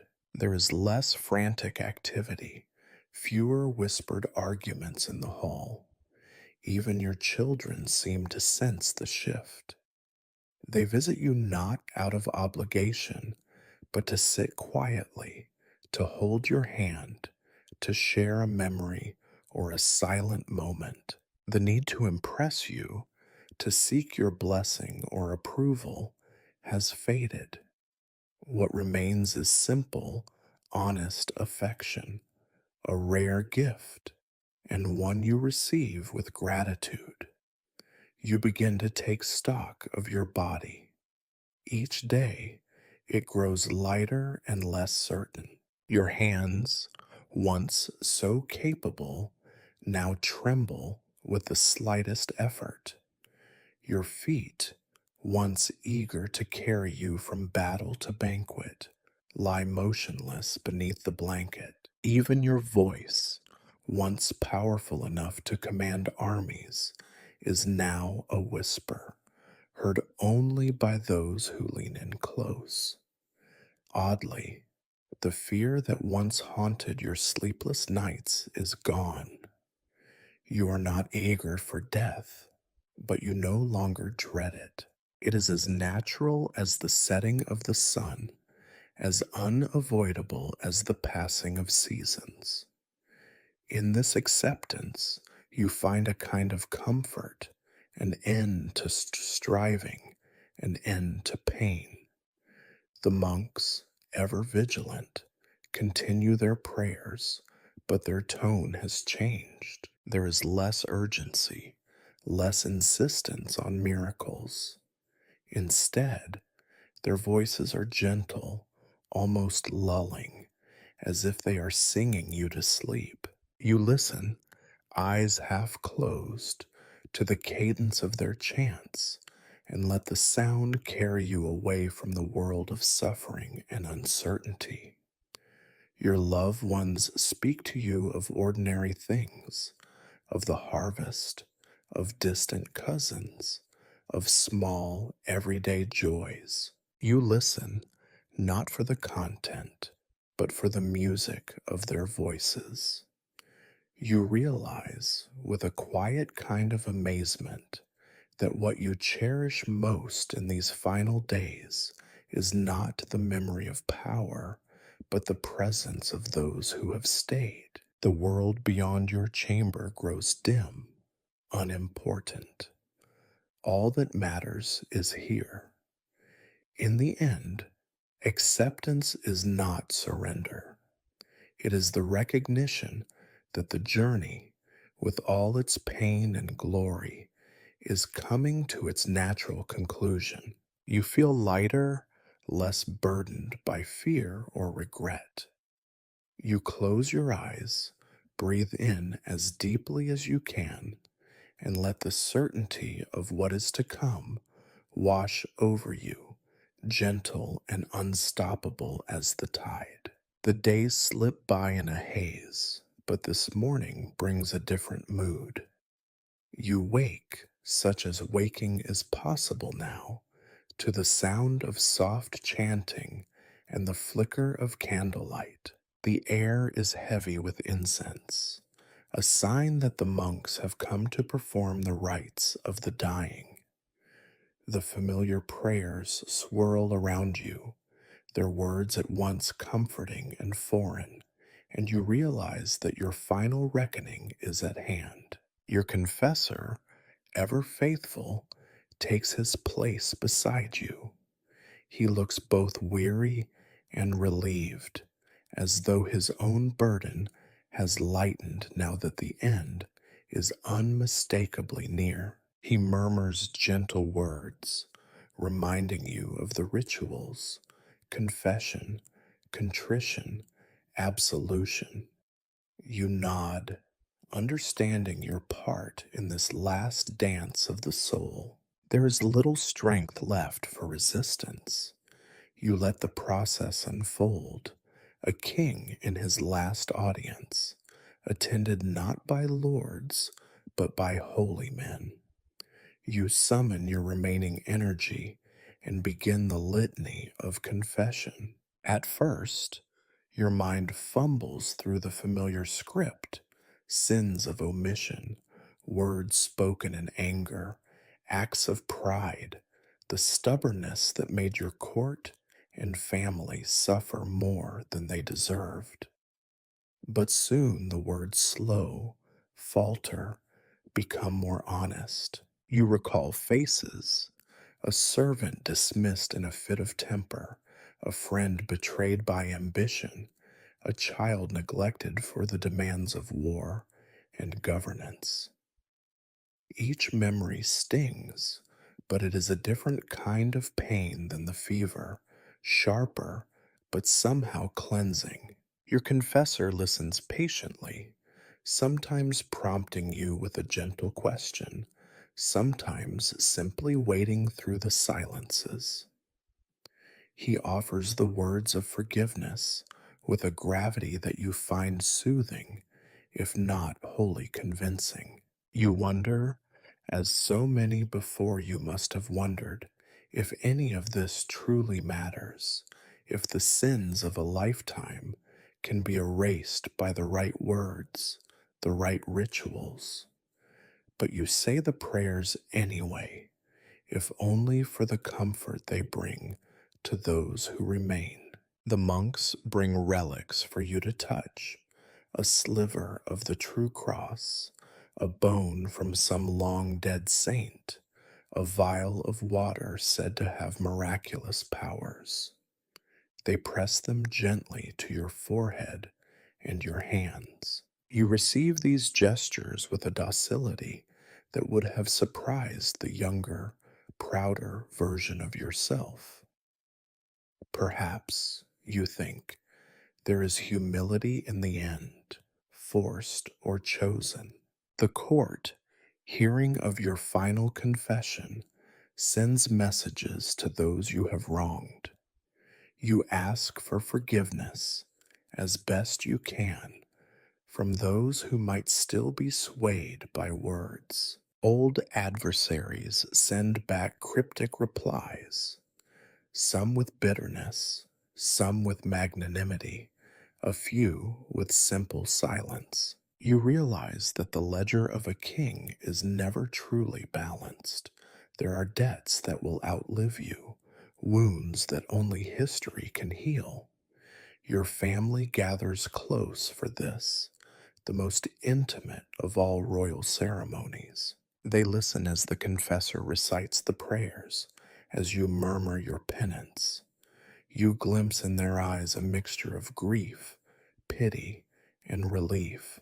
Grief for your suffering, pity for the man you have become, relief, perhaps, that the end is so near and so unavoidably human.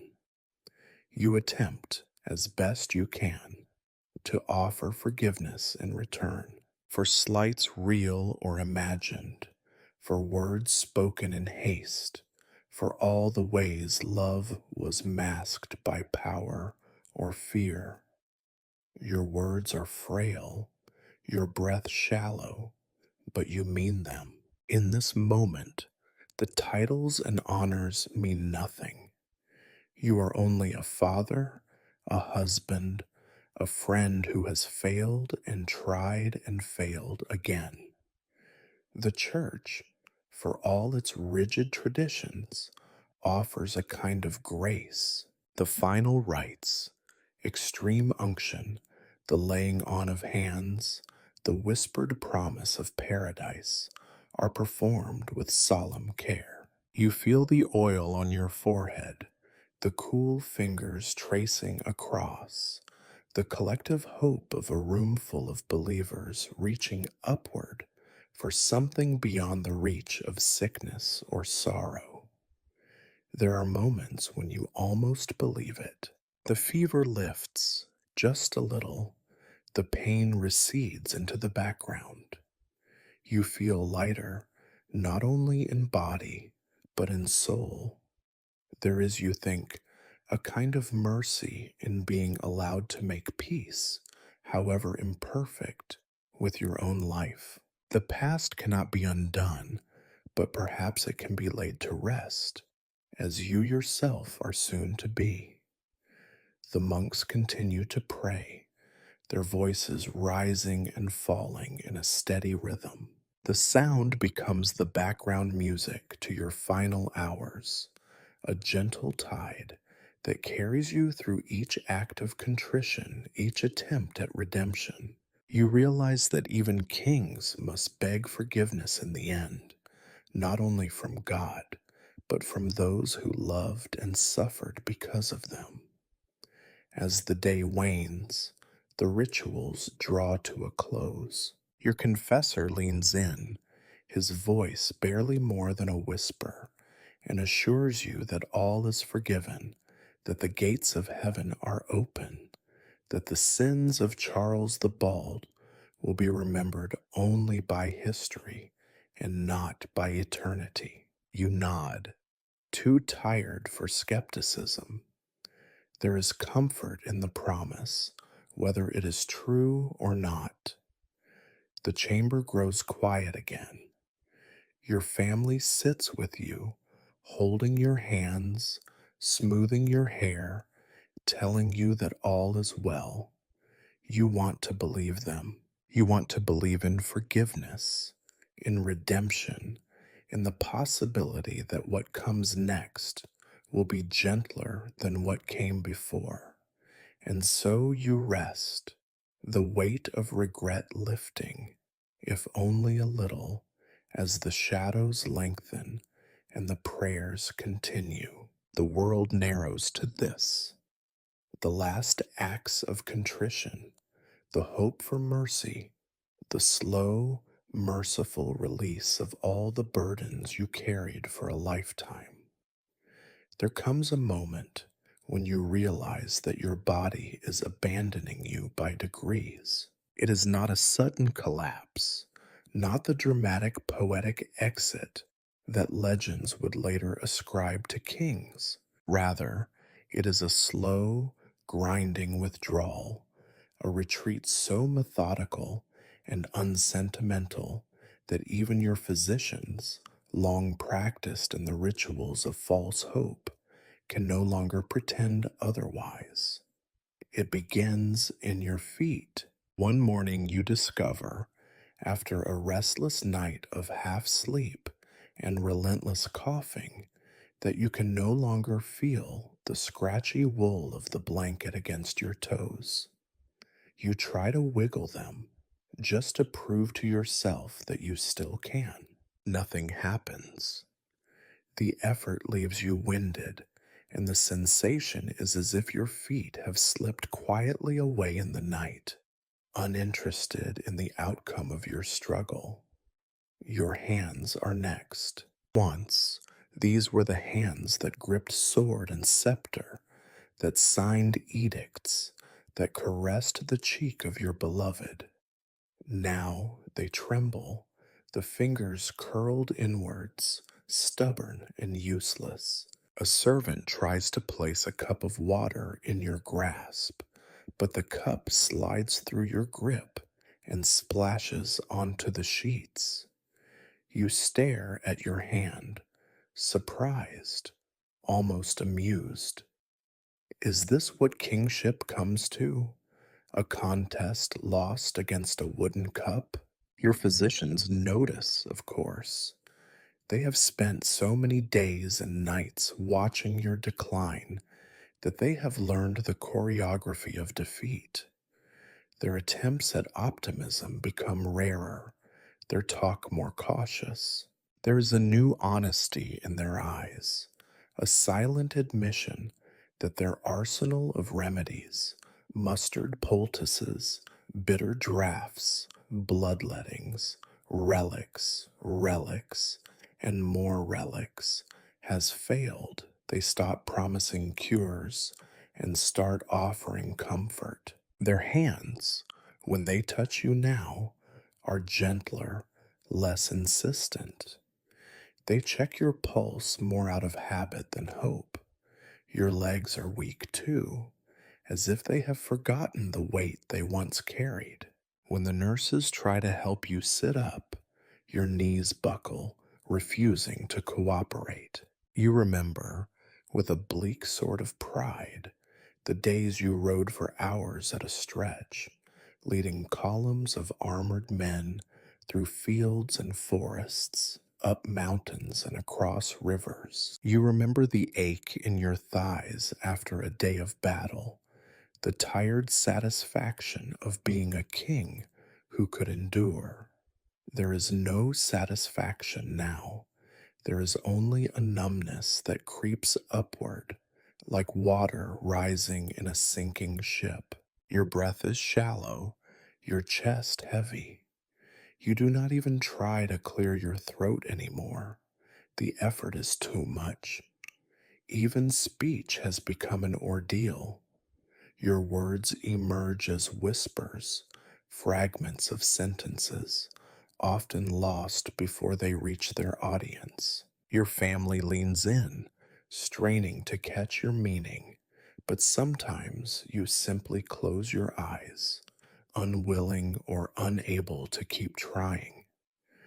The physicians, with their books and their arguments, have nothing left to offer but presence. They come to your bedside with their hands folded, eyes averted, like mourners at a funeral that has not yet begun. The younger ones look frightened. The older ones look tired. None dare meet your gaze for long. They are careful to speak in neutral tones, avoiding any word that might sound like a diagnosis. The word death is still taboo, but it hangs over the room thick as incense. Servants move around you quietly, adjusting blankets, wiping sweat from your brow, offering sips of water you can barely swallow. They perform these tasks with a reverence that would have seemed absurd in healthier days. Now you are grateful for their gentleness, their silent acceptance of the inevitable.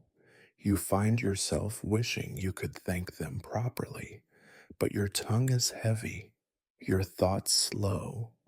You hope they understand. Your family watches, helpless, as you recede further each day. Your wife holds your hand, your one hand that still feels the pressure and strokes your thinning hair. Your children sit at the foot of the bed, speaking softly to one another, their voices drifting in and out of your awareness like music from a distant room. You sense their fear, their sorrow, their readiness for what must come. There are tears, but not as many as you might have expected. It seems that grief, too, is a slow, cumulative process. There is an odd dignity in the body's final rebellion. You have spent your life commanding men, shaping kingdoms, believing yourself the master of your fate. Now, as your body surrenders piece by piece, you understand that all power is borrowed and all bodies are frail. There is nothing left to command but your patience. You hear the whispers among your physicians, the quiet acceptance that there will be no miraculous recovery, no last minute reversal. They speak now of comfort, of keeping you warm, of easing your pain. The word palliative has not yet been invented, but the spirit of it fills the room. Their pride as healers is gone, replaced by the humility of witnesses. You sleep more and more slipping in and out of dreams. Sometimes you dream of running, of riding, of youth and strength and laughter. Sometimes you dream of falling endlessly into darkness. Waking is harder each time. The border between sleep and death grows thinner. The world narrows to a few faces, a few voices, a few flickering candles. One evening, as the sun sets beyond your shuttered window, you realize that you are not afraid, not of pain, not of loss, not even of what comes next.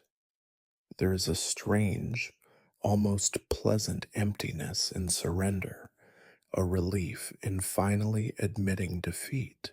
The king has lost, but the man is at peace. Your physicians bow and leave you, one by one, their duties complete. You are left with your family, your thoughts, and the gentle hush of a world that is already learning to continue without you. At some point, the mood in your chamber shifts, almost imperceptibly, from frantic care to a deep, slow stillness. The once constant bustle, the coming and going of physicians, the urgent whispers of servants, the hurried prayers, and nervous offerings of food gradually diminishes. It is not that they have stopped caring, but that a kind of acceptance, a resignation, has settled over the room. No one expects recovery now, not even the most optimistic among your household. The fever still burns in your veins, and the pain comes and goes, but the urgency has gone out of the proceedings. The parade of remedies has ended. No more are you forced to drink bitter herbal potions or endure the indignity of mustard poultices. No one debates the merits of hot or cold compresses. The air is thick with the resignation of those who have seen this story play out before. It is as if the entire court has collectively exhaled, settling in for the inevitable. People move about you with a new slowness, as if every gesture has become part of a sacred ritual. A nurse quietly dabs your lips with water, not bothering to coax you to drink. Your wife and children, who once flinched at your groans or fussed with pillows, now simply hold your hand or sit in silence. The fear that once filled their eyes has softened into something quieter, a gentle sadness, a calm that comes from knowing there is nothing more to do but be present. The servants go about their work as if trying to be invisible, but there is no longer any pretense of cheerfulness. They keep their heads bowed, voices hushed, their footsteps soft as they bring clean linens or replace spent candles. The castle itself seems to sense the waiting. Even the dogs in the courtyard bark less, and the usual clatter of pots from the kitchens has faded to a muffled background hum. You find yourself drifting, losing track of time.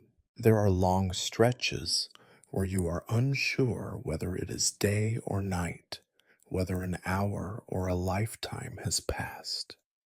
Your thoughts come and go, sometimes vivid, sometimes barely there. You watch dust swirling in a shaft of light, or the flicker of a candle, or the shadow of a crucifix on the far wall. Each detail feels strangely significant, as if the world has narrowed to these final, silent observations. Now and then, a visitor appears at your bedside, an old friend, a distant cousin, a priest with yet another blessing. They do not expect you to speak. They simply sit or kneel, perhaps pressing your hand or murmuring a few words, but mostly they are quiet.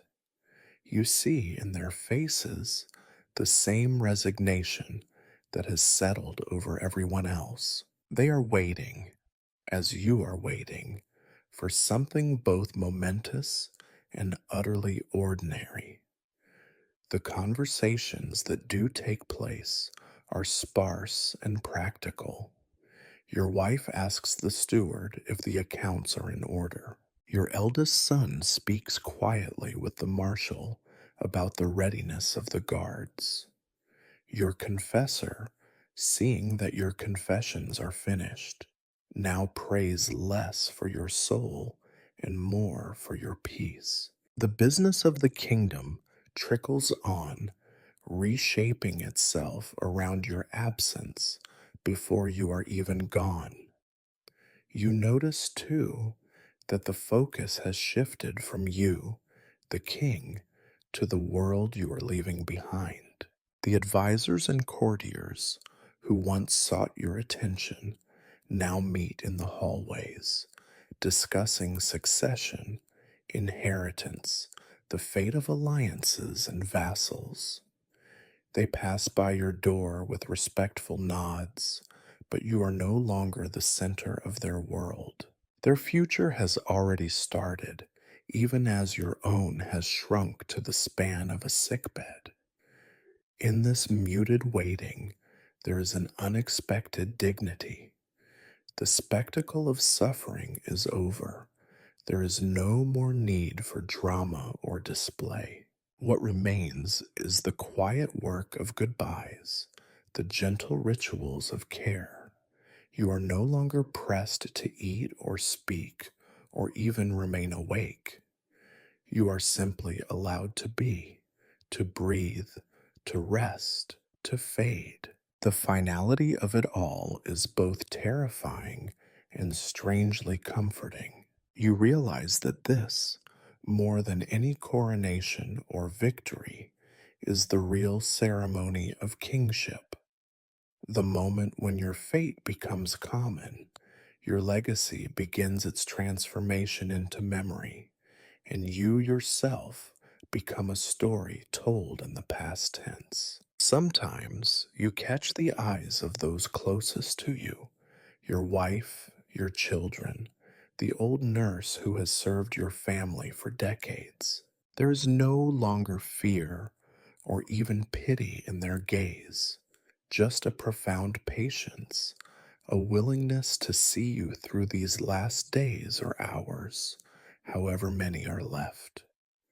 Their presence is more comforting than any prayer. Night comes and goes. Candles are lit and snuffed, blankets are tucked and smoothed. The world outside continues its relentless cycle of life and labor, but in your chamber, time seems to pause, holding its breath for the end. You begin to find peace in this pause. You have no more orders to give, no more judgments to pronounce. The kingdom will continue as kingdoms always do. You let your eyes close and open, aware of the hush around you, the gentle rhythm of waiting. You are still here, but no one is waiting for a miracle. There is no more fuss, no more hope, no more panic, just the presence of those who care and the certainty that the story is nearly told. It is difficult to say when your thoughts began to fragment, when the steady narrative you once held of your life and world started slipping through your fingers like water. Perhaps it began when you first lost feeling in your feet, or when the pain became a distant echo rather than a sharp presence. More likely, it started the moment you realized that no one expected you to recover, not even yourself. Now, your consciousness flickers in and out, a wavering candle fighting against the draft of oblivion. Time becomes a foreign concept, something abstract and unreliable. You wake and sleep, but you no longer know when one ends and the other begins. Sometimes you are lucid enough to recognize the faces that appear at your bedside, a wife's soft smile, the worried frown of a son, the weary glance of your confessor. Sometimes the faces are shadows, drifting in and out of focus, replaced by the phantoms of your memories. The world is reduced to fragments. A patch of sunlight moves slowly across the stone floor. The sound of bells floats through the window, distant and tinny, sometimes a signal for prayer, sometimes only the ringing in your own ears. A cup of water is lifted to your lips, and you taste nothing but the cold and the metallic tinge left by sickness. Your limbs are numb, weightless. Your breath comes shallow and slow. Each inhalation feels like it might be your last, and yet, somehow, another follows. Your mind drifts in circles, revisiting old scenes, old fears, old hopes. You see yourself as a child, running barefoot in the meadows outside your father's manor, the grass bright green and endlessly forgiving. You see the banners and swords of battle, the colors muddled by memory, the faces of friends and enemies blurring together into a single faceless throng. Sometimes you are back at your coronation, the gold crown heavy on your brow, the church filled with light and song. Sometimes you are simply a body in a bed, fading quietly from the world. There are moments when you do not recognize anyone at all, not even yourself. The ceiling above you becomes a sky. The stone walls recede into a vast, empty field. You forget your name, your title, your lineage. You are only a presence, a breath, a pulse. You wonder if this is what it is like to become a spirit, to leave behind the concerns of the flesh and float, unanchored through memories and dreams. The world around you adapts to your confusion. Your attendants speak softly, announcing themselves before they touch you, explaining each little act. We are changing your linens, sire. Here is a sip of water, Majesty. Sometimes you manage a nod or a smile. Sometimes you only stare, uncomprehending. Their voices blur together, part lullaby, part gentle farewell. You become aware, with occasional clarity, of the futility of questions. What time is it? Who is here? What day is it? The answers do not matter. Days and nights pass, or seem to, measured by the ritual lighting and extinguishing of candles, by the slow procession of prayers and whispered reassurances. You are unmoored from the rhythm of life, and no one expects you to keep pace anymore. Dreams mingle with reality. In one moment, you are speaking to a brother long dead, confessing secrets you never dared share in life. In the next, you are arguing with your physician over some long forgotten treatment, insisting on your own authority even as your body gives the lie to your words. Sometimes you dream you are healthy, striding through sunlit courtyards, and you wake surprised by the weight of your own weakness. There are also moments of sharp, almost painful lucidity, brief islands in the fog. You realize that the voices around you are speaking of arrangements. Who will inherit? Who will rule until your successor comes of age? What gifts to give the church for your soul? You catch the edge of a quarrel between your children, quickly stilled when they notice you are listening. You want to speak, to reassure or command, but the words dissolve before you can shape them. Your tongue is heavy, your will dispersed. The priests visit often, their voices gentle and resigned. They offer the same prayers, the same reassurances, day after day, as if repeating them will strengthen you or comfort those who must soon let you go. Sometimes you listen, finding comfort in the familiarity of the words. Other times, the prayers drift past, mere sound, indistinguishable from the rustle of rushes or the sighing of wind at the shutter. As your mind slips further, fear fades and is replaced by a kind of detachment. You are not afraid, not really. You are beyond fear, beyond hope, even beyond regret. There is nothing left to do but let the world go on without you, to release your grip on memories and plans and even self. You sense, with the last intact part of your mind, that your story is almost over. The kingdom will continue as it must. The faces around you will move on, first in mourning, then in the business of living.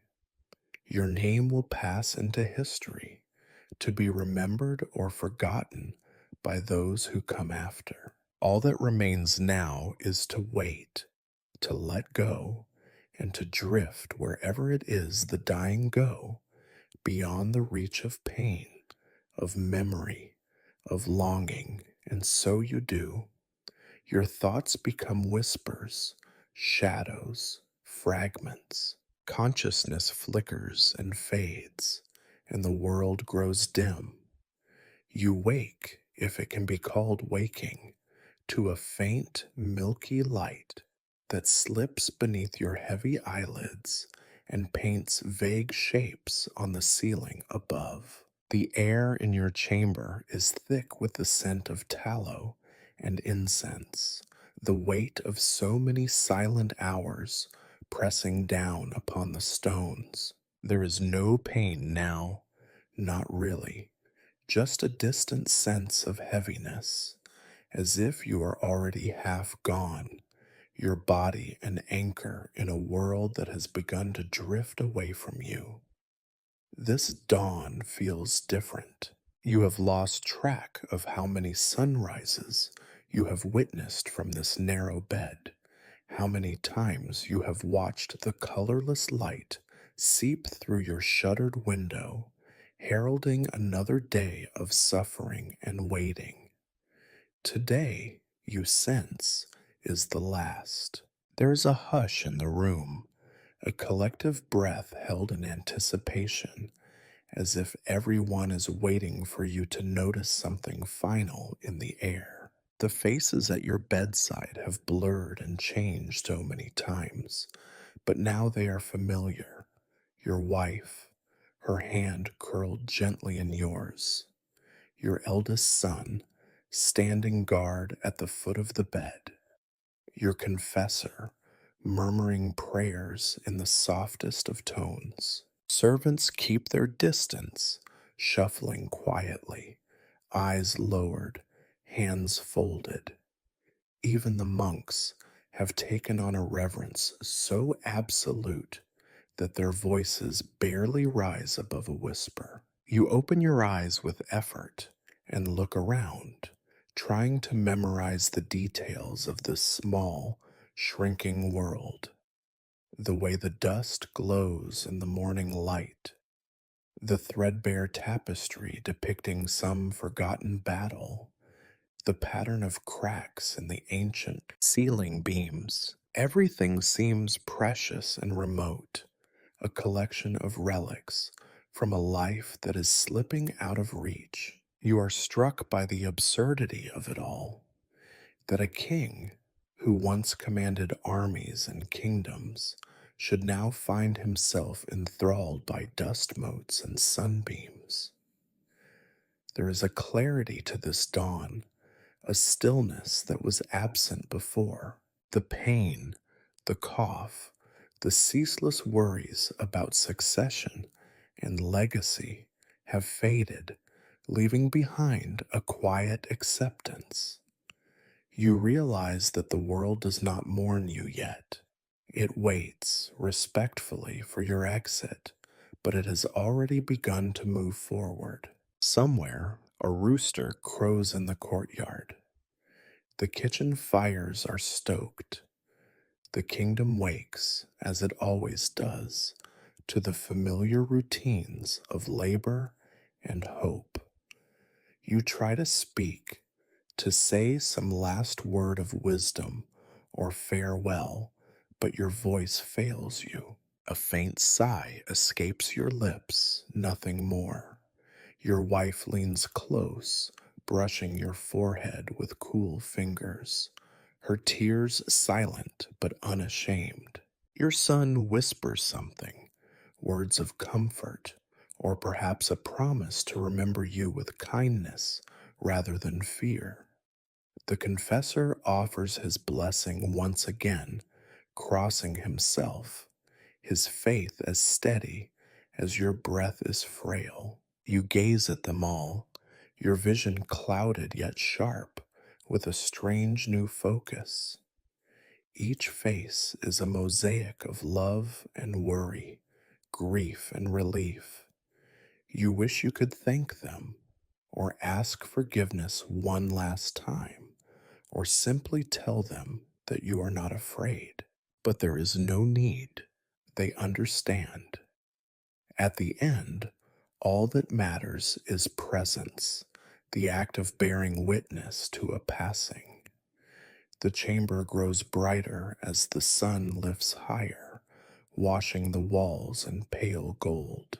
The world outside is beginning its day, the sounds of life creeping in through the stone, the clatter of a bucket, the call of a stable boy, the laughter of a girl chasing chickens. These noises are oddly comforting, reminders that life continues, stubborn and unbothered by the drama playing out in a royal bedroom. You feel yourself drifting, the edges of reality softening, the warmth of your wife's hand grounding you to this final moment. The ache of parting is gentler than you imagined. Regret is a distant echo. Fear has vanished, replaced by a gratitude you never learned to express until now. You take in the room, the people, the light, one last lingering look. The world, in all its imperfection and beauty, is there for you in its quiet ordinariness. It is enough. You are no longer Charles the Bald, king or conqueror or failed savior. You are simply a man, breathing for the last time, watching the sun rise, surrounded by those who matter most. As your eyelids grow heavier, you let go. The voices around you fade. The pressure on your hand loosens. The light grows softer, gentler, until it is everywhere and nowhere. You are not leaving the world so much as becoming part of it, dissolving into dawn, into memory, into silence. When the moment comes, it is almost unremarkable. There are no fanfares, no wild cries, no celestial visions or thunderclaps to mark the passing of a king. Instead, there is simply the gradual diminishing of everything, your breath growing shallower, the voices around you drifting further away, the world itself slipping into a soft, merciful blur. You sense, distantly, the last sunrise turning the stone walls gold, the hush in the room deepening into a silence so profound that it almost becomes another presence. You are aware, but only vaguely, of your wife's hand in yours, her thumb moving slowly over your knuckles. You feel the dampness of her tears on your skin, the warmth of her cheek as she leans close for what you both know will be the final time. Your children stand nearby, not as princes or princesses, but as simple mourners, their faces streaked with tears, their voices kept low out of respect or perhaps disbelief. In the end, all the roles and titles are gone. There is only family, watching as you drift away. The monks begin a quiet prayer, their voices weaving in and out of your fading consciousness. The words are familiar, the rhythm soothing. You find yourself letting go of words, of thoughts, of memory itself. You do not remember your titles or your conquests, not the banners or the battles, not the endless lines of courtiers who sought your favor. All of that has become irrelevant, a part of another life, a story already dissolving in the telling. The pain, once so sharp and demanding, has faded to nothing. Your limbs are light, your chest barely moving.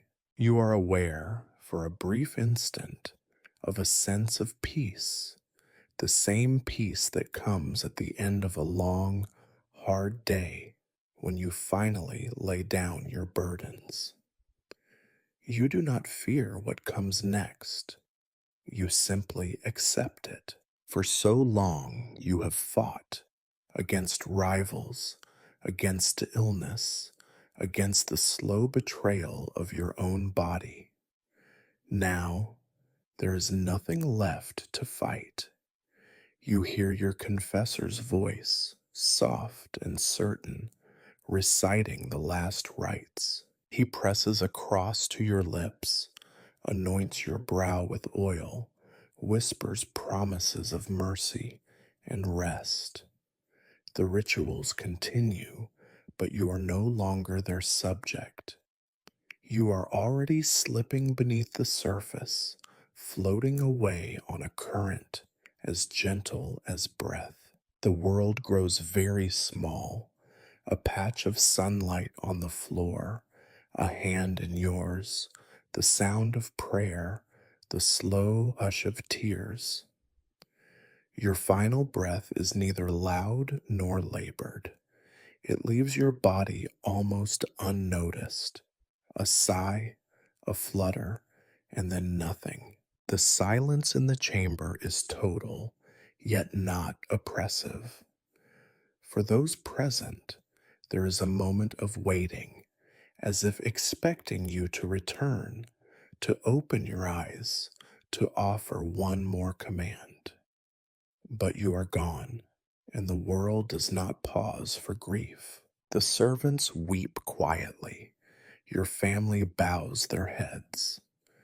The monks continue their prayers, voices rising and falling, stitching your death into the tapestry of 1,000 others that came before and will come after. News spreads quickly through the castle, as it always does. The guards at the door exchange solemn glances. The cooks in the kitchen pause.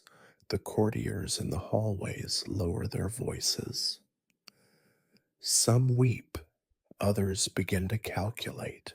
The machinery of succession, silent until this moment, now stirs into action. Your body, once a symbol of power and will, is now simply a body, to be prepared for burial, to be mourned in ceremony, to be left behind. Outside your chamber, the world continues without you. The bells will toll, the banners will be lowered, the chronicles will record your name and your dates. In time, those who loved you will remember, and those who envied you will forget. Your story will become one of many, another king who ruled, who suffered, who died not in battle or triumph, but in the quiet surrender to illness, like so many others.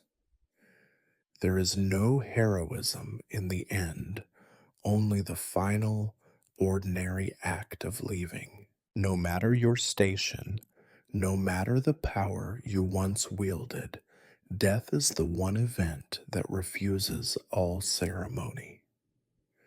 It comes quietly, without asking for permission, stripping away every illusion and ambition until only the simplest truths remain. For those left behind, there is grief, yes, but also relief. The waiting is over. The story has reached its inevitable conclusion. You are gone, Charles the Bald, king and mortal, emperor and man. The world, indifferent but constant, moves on. Another day begins. The sun rises over a kingdom that is no longer yours, and your memory, for a moment, lingers in the silence before history resumes. In the end, the world continues. You are gone, and with barely a tremor, life resumes its relentless march through the castle corridors and the muddy roads of your kingdom. The rituals of grief unfold in precise order, as if rehearsed for centuries. Your body, now only a vessel emptied of its struggle and command, is washed and dressed by gentle hands, nurses and priests, servants who have seen many kings come and go, treating you with a respect born not so much from awe as from long habit. Your chamber, which for weeks had been the anxious heart of the realm, becomes just another room again. The sickbed is stripped, the sheets boiled, the air cleared with incense and fresh rushes. The lingering smell of fever is banished. The windows are thrown open, and the cold morning air floods in, carrying away your last traces. Outside, messengers ride hard through the dawn, spreading word to every bishop, count, and monastery. The king is dead. Your name passes from mouth to mouth, growing distant and abstract with each retelling. In some villages, bells are rung and prayers are offered. In others, the news is little more than a reason for gossip or a moment's pause before the harvest work resumes. Your funeral procession is both grand and strangely hollow. The bishops and barons gather in their best mourning robes, banners hang at half mast, and the streets fill with subjects, curious, respectful, indifferent, who watch the heavy carved bier as it makes its way to the church. The priests chant, the incense swirls, and the air inside the cathedral is thick with ritual. Eulogies are spoken, words about your wisdom, your courage, your piety, some true, some formulaic, all meant to knit you into the fabric of the past. There are tears, of course, but also careful glances between rivals, silent calculations in the shadows, and the first whispers of new ambitions. You are laid to rest in a stone sarcophagus, beneath the vaults where echoes linger longer than memory. The slab bears your name, your titles, the dates that mark your beginning and end. For a while, candles are kept burning, prayers offered for your soul, and the monks sing your requiem. Your family kneels, their grief both public and private, thinking of what is lost and what now must be claimed or defended. But death, even a king's death, is never the end of anything except the man himself. In the following days, the court's mourning black gives way to muted colors, then to everyday dress. The kitchen resumes its normal clatter. Horses are saddled, grain is measured, documents are signed by another hand for another reign. The work of government, inheritance, and ambition presses on, as relentless as winter rain. Your heirs gather, sometimes at your tomb, more often in smoky chambers, their voices low and urgent. They argue over boundaries, over marriage alliances, over what promises can be broken now that you are not there to keep them. Your death is both a sorrow and an opportunity, A door closing, another opening, a shuffling of fate and fortune. Your friends remember your laugh, your enemies your mistakes, but most of all, everyone remembers that you are no longer an obstacle or a patron, but a fixed fact, as unyielding as the stone that now covers you. Outside the walls, your people live as they always have. A peasant bends to his plow, thinking only of weather and harvest. A widow lights a candle in the church, asking the saints for relief, not from grief, but from hunger. Children chase chickens in the yard, their games unchanged. Wars may be plotted anew, borders redrawn, but for most, the passing of a king is a distant event, one more tale to be told in winter, when stories are the best defense against cold and darkness. The monks will keep your memory for a little while, recording your deeds in careful Latin on sheets of vellum. Chroniclers will debate your wisdom, your battles, the fate of your soul. Poets might sing your glory in courts far from your tomb.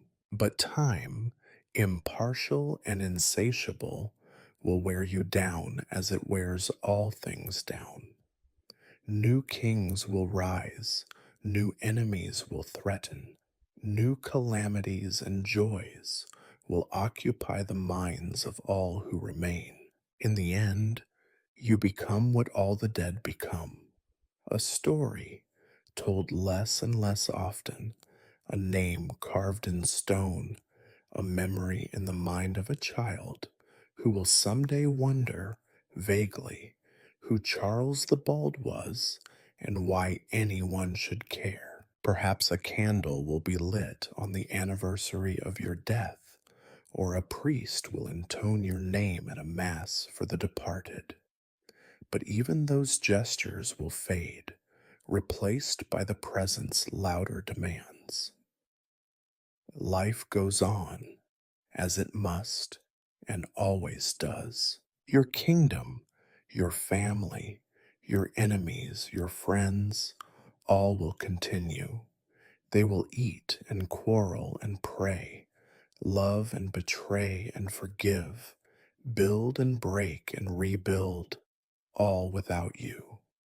The world, like the stone that covers your grave, endures. It moves forward, indifferent to the glory or suffering of any one man.